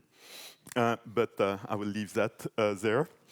On cyber risk, I think it's, at this point, probably conventional wisdom in the cyber risk community, which I'm not a member of, that the biggest threat that exists currently, if you take a holistic approach of all the different criteria, is malpractice or aggressive behavior by Russia. So I would make a connection between what was discussed in the previous panel and what we discuss here. I think, doing what we need to do to ensure the right outcome of the war in Ukraine is probably one of the best ways we can strengthen our defenses in that area. And more generally, actually, talking about black swans and systemic risk. And I think if you think of financial stability and, of course, of fiscal trajectories, an aggression of Russia against the EU, direct aggression, would be the worst possible scenario. Including in terms of fiscal sustainability. So deterring Russia, including by helping Ukraine win, is the best policy stance we can have in terms of ensuring our own fiscal sustainability and future financial stability. So lots of new thoughts here in this short statement right now. So, and John, you said in the beginning a cyber attack is particularly harmful if at the same time there are other things happening. No, but I can also imagine that there's a cyber attack or just an incident actually that can be interpreted as because there's no information out there where people may think it's a cyber attack, and then malicious players can exploit it, and start to swamp the internet or the social media with with information and try to destabilize. And then we're back at, I think, earlier discussions also about social media and populism. So how do you, and you, John, you said in the very beginning, one really important factor is that central banks maintain their credibility and governments, I think. And this could be under attack, no? If we imagine there's a large-scale cyber attack on one bank, this can easily give the impression that the whole system is under attack, or the stability of the financial sector at whole. So what is your thoughts of that and on that, and how could we react? How should we react as regulators and central bank? I'm going to give you a depressing thought. Okay, we can. If I'm allowed to. So when we think, I mean, there are three types of malicious agents: terrorists, criminals, terrorists, and nation states. Now, this problem has always been that those hostile agents have to find one part of the system to attack, while the defenders, what we call the defenders' dilemma, they have to protect the entire system. So therefore, the supervisor has to patrol an entire system to protect against one attack. The financial system, I think, is basically perhaps the most complex of all human constructs. It's almost effectively infinitely complex. And this means the supervisors can only patrol a small part of that very complex system. So therefore, the resources needed for the attack are much lower than the resources needed to defend.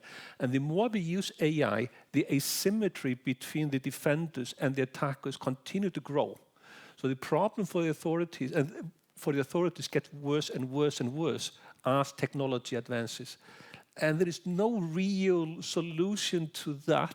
The only possible solution I could think of is my idea of a more diversified system, because that is naturally more resilient. But by not tackling it from that dimension, I don't see any solution. It's perhaps slightly too depressing. I don't know.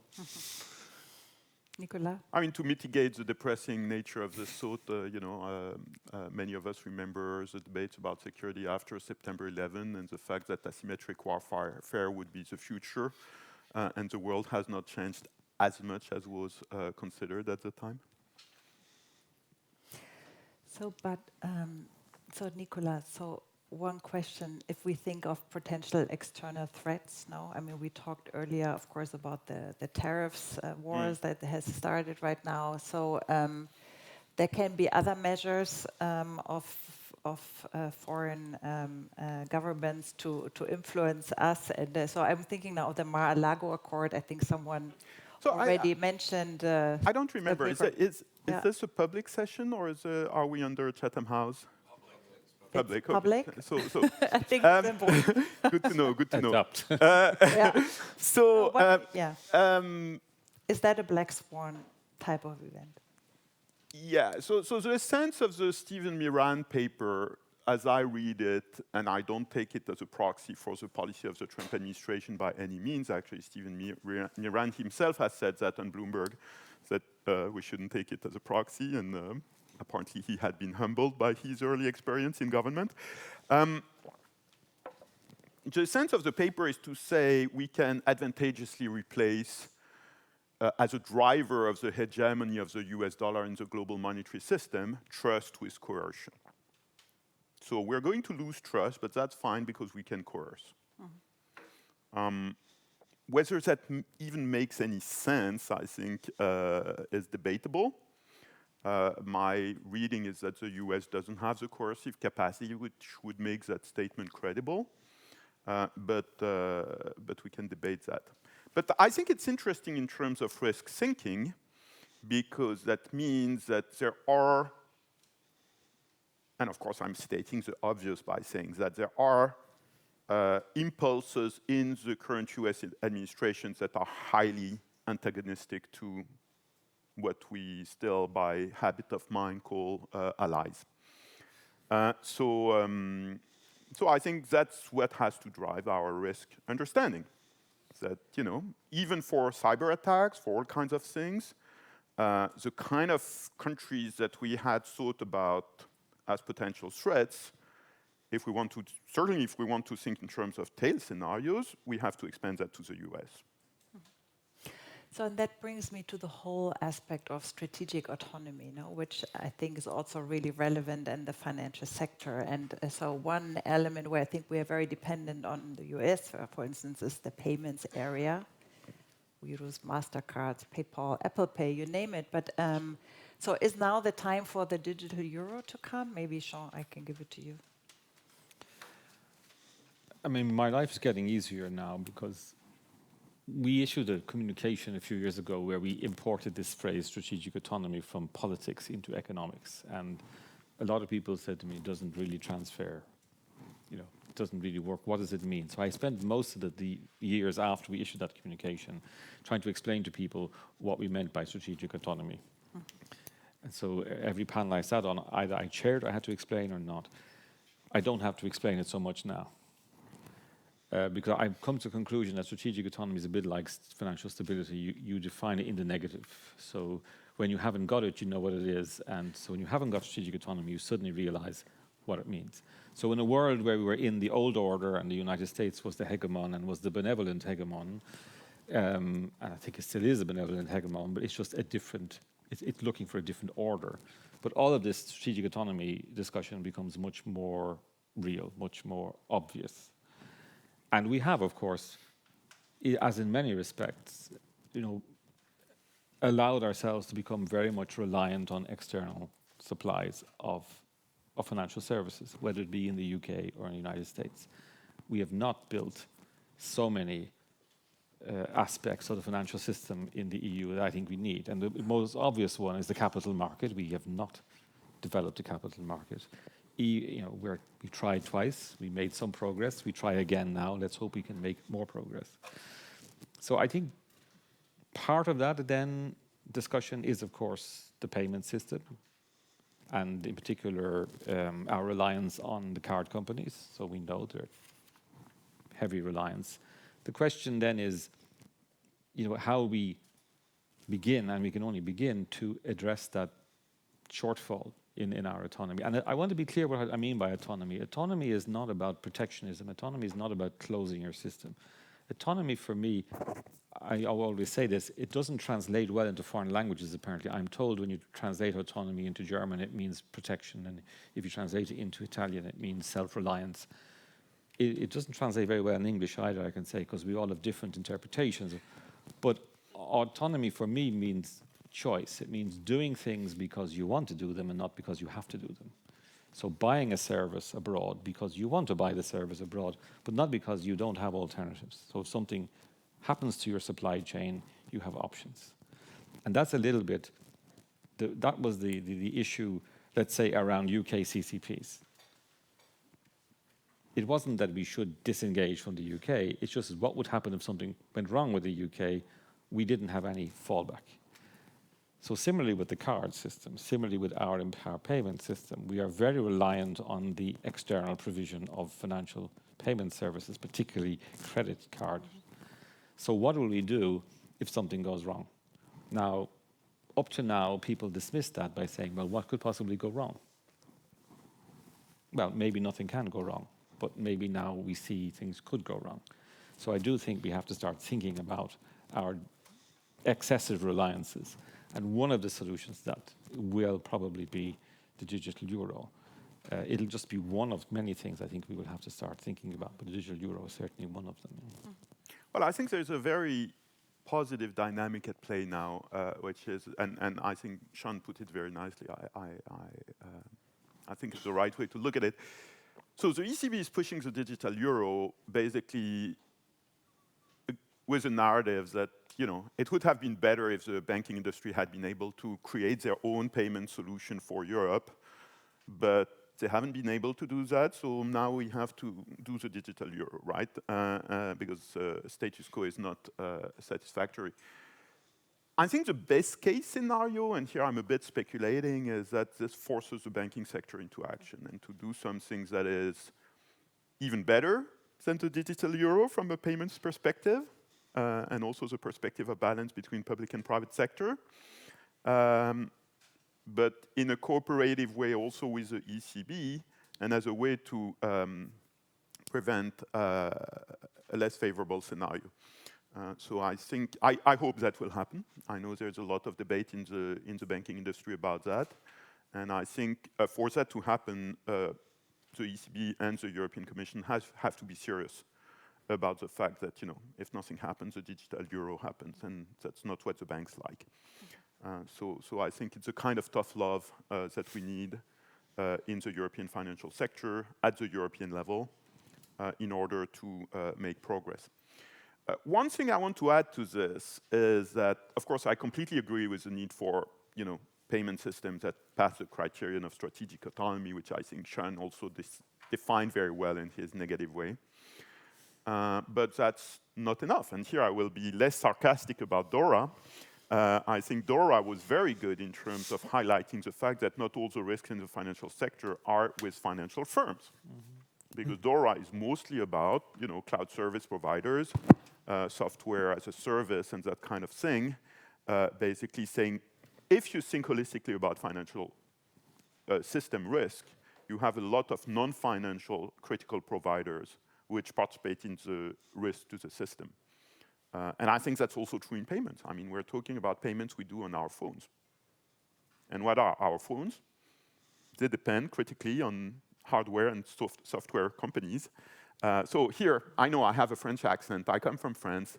I have a French passport. I'm starting to sound French protectionist immediately. This is really not the mindset I'm having here. I'm just saying, I think it's very important to look at these issues of dependencies very holistically, because that's what we learned the hard way in terms of energy and everything. And we need to think holistically there too. Just really quick point on this. I think the European Commission could lead by example here, which is that instead of filing a lawsuit against itself when it comes to the use of US infrastructure on communication. So the fact that we do have an almost monopoly vendor on communication, Microsoft, that as the Dutch government did commission a legal study and they found out that in extremis, the US government can get access to all the communications simply because it's a US legal entity.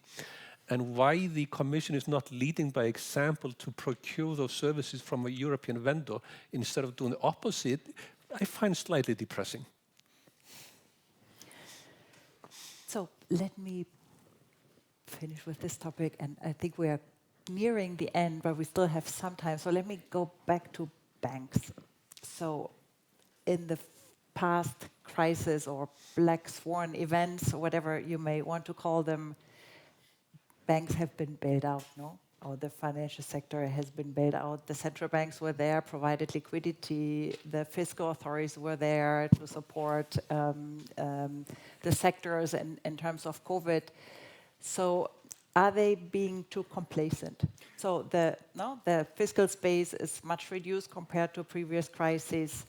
Central banks also still have very large portfolios, at least the ECB, so we haven't been able to run down yet, and so we have less space maybe available. And then also the types of crises that may come in the future, as we have discussed, may be different ones. But Nicola, is the... No, I mean, I'm a bit hesitant to use this vocabulary of bailout because it can mean so many different things. It can mean, reimbursing shareholders. It sounds crazy, but we did that. RBS, what was the name? IKB? Bear Stearns. So we easily forget that in 2007, 2008, we had the default case was we reimbursed shareholders to an extent.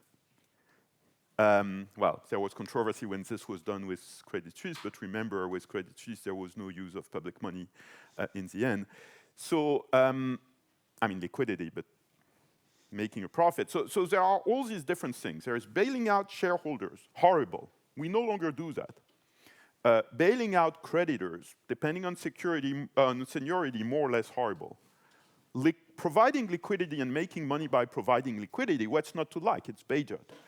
So I think when we talk about and of course triggering systemic risk exemptions on deposit insurance, not great, but better than reimbursing unsecured creditors.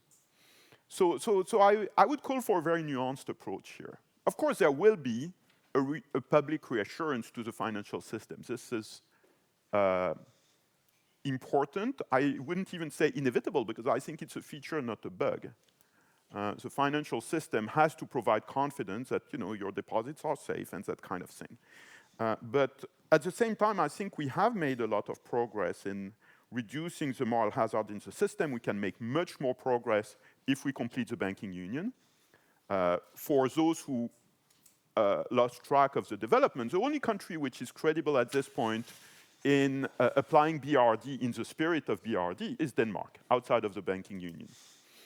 So let's bring up the performance, and I give credit to Elke and everybody who built up the SRB, but let's bring up the practice of the SRB to the Danish practice, and the practice of the Eurozone to the Danish practice, and we will have made further progress. And for that, you need to complete the banking union. So we can do better. But I think this issue of bailout has to be taken in a very nuanced way. Even after Silicon Valley Bank, the US is doing better than we do at managing this moral hazard. And Silicon Valley Bank was a disaster in terms of US management of moral hazard. So you have all these different levels. Now, at the end of the day, of course, you need public reassurance of certainly the payment system and more broadly the financial system, but with market discipline, so that should be the vision. Thank you, and I didn't mean bailing out banks. I should have used better terminology. I meant supporting, and not only the banks, but also the whole financial sector and economy, of course, at the same time. But John, you wanted to... Maybe if you allow me to be slightly controversial, and I'm going to make two controversial statements here. First of all, what Europe needs is more risk, unequivocally, because more risk supports growth, full stop. Secondly, fundamentally, one of the core functions of the central banks is to support that risk-taking. So therefore, to say the central bank should not provide bailouts, should not support the financial system, I think goes against the core mission of it. It is meant to be an ultimate backstop for an economy that grows more because it can take more risk. So therefore, what bailouts are almost universally seen as being a negative, I think is a very positive dimension to the existence of those things. Well, I think we agree on this, and I have no objection to the way you just put it, the way I did object to your last slide, but on capital levels. But the point should be, I think, allocation of risk. So basically, the risk should be carried, and the late Alberto Giovannini had very good ways to put that. The risk should be carried by those who are able to hold it. So that means, for example, that banks should not engage into risk-taking that shouldn't be for banks to engage into. But the problem with that argument, I agree with that. Conversely, if you allow, what we did discover in the experience of the 2007-8 crisis was that actually hedge funds and private equity, to everybody's pleasant surprise, were more loss absorbing than they had been given credit for. I agree with you up to about 75%. But the last 25, I don't, because the underpinning your assumption is that we know what the risk is, and therefore we can do the risk allocation. I agree with that. But if you don't, and the real problem with a mechanism like this is that we know the risk of day-to-day events. We know what might happen tomorrow or next week. However, the bigger the event, the longer the time horizon, the less we know. It's a boundary on our control. And the types of risk you are discussing, which is either bailout risks or who bears it, is really into the domain where the ECB does not know the risk and conceptually cannot know the risk. And therefore how can authority therefore try to have rules against something where it has practically no understanding of? So that's a boundary. So your proposal takes us into the measurable part. I'm not sure I expressed a proposal, and I don't think we have this difference on the theoretical level. I think on the theoretical level, I did say this financial system needs reassuring from the public sector. So I think that's basically, we each of us says that with our own words, but I think we agree on this. I think we can approach the ideal of good allocation of risk. For example, pension funds can take risks that banks cannot take and that kind Okay, of thing. okay, that's And we need deposit insurance in a way that we don't provide to, some other forms of investments, including, for example, investments in hedge fund and private equity. By the way, I have money in a venture capital firm, so I'm maybe having to declare an interest here. So it's a matter of implementation of that principle, I think, that should occupy us rather than the principle itself, on which I think we essentially agree. Sean, you want to come in on this? You don't have to. No, but this is where, when you're not an academic, it gets a bit more tricky. I'm very interested in the wording of the BRD. You remember, we say it's to minimize the risk to taxpayers. We did not use the word exclude risk to taxpayers. So we have always accepted that there may be situations in which taxpayers will come into this, or where the public sector will take. But the idea is to kind of make sure two things: to minimize that risk, and to make sure that the public sector is at the back of the queue. So this goes back to your point about Alberto's point about putting risk where it should be. Because I think I'm all in favor of this statement that, if you want to grow, you have to take risk. But it's all about calibrating that kind of growth risk kind of trade-off, and making sure that people who take that risk don't overdo it because they figure they're not going to have to pay if something goes wrong. So this is the essence of the moral hazard discussion, that of course you can allow financial participants to take risks, but if they think they can take risks but somebody else is going to pay for it, then they're not going to manage those risks in the way that we need. And then the second point is that the public sector, of course, is available, but in Europe we have some complications around our public sector, which the United States don't have. We are not a unitary state, so we don't have a federal budget. So we don't have that capacity that they have to move around SVB. Even the central bank, which is single, still will get itself into mutualization discussions when it does this. It's just the way it is. So again, I think the bar, let's say, for taking risk and putting risk in the system, using the public sector as the sort of support for that risk-taking, is unfortunately lower in the EU than it would be in a unitary state. And then when you add on to that the sort of conjunctural situation in Europe, where we have, and in this case we're not so dissimilar from the United States, we're fiscally stretched. All of this suggests to me that yes, we've never excluded the possibility the public sector may have to be there, but we should not be complacent about the public sector's role here, and make sure that those who are taking decisions in the financial sector have their incentives properly aligned. Total agreement on not being complacent, but I also want to emphasize something that is often misunderstood. Thanks to the reforms that were introduced 10, 15 years ago, now there are buffers at the European level that have been built up. The Single Resolution Fund is an important one. It's now fully built up. People don't realize, because when you listen to the banking lobbyists, you don't understand that. In 2024, the SRB has not levied any money from the European banking system because the fund is full.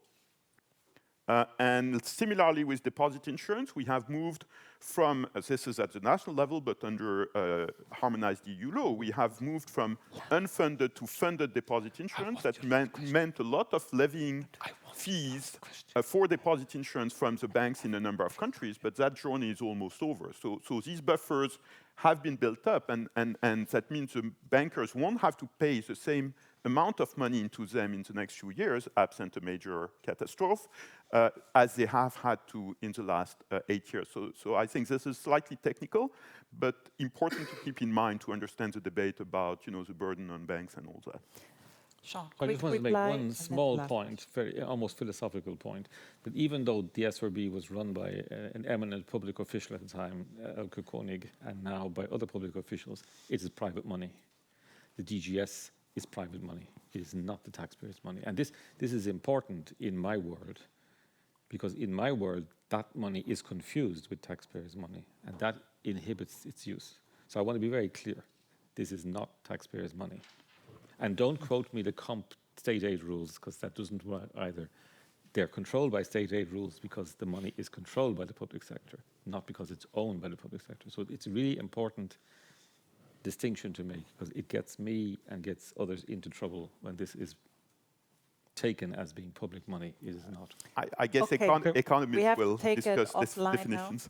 Now. So, John, just one last thing. So what is your recommendation to the final, to us, in two sentences? Cornelia asked me about this before. So first of all, take a leaf from Keir Starmer in the UK and say that, who asks himself the question, why has the UK fallen 25% behind the United States in the past 15 years?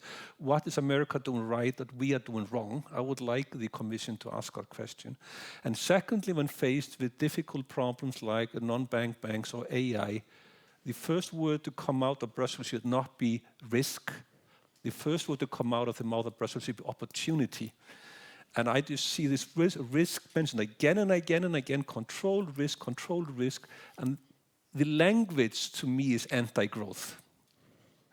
The language should be opportunity. How can we take advantage of this for our betterment? Very good words. So with that, we conclude this panel. Thanks very much for your very lively interactions. But I think it's time for lunch now, right? Okay, thank you.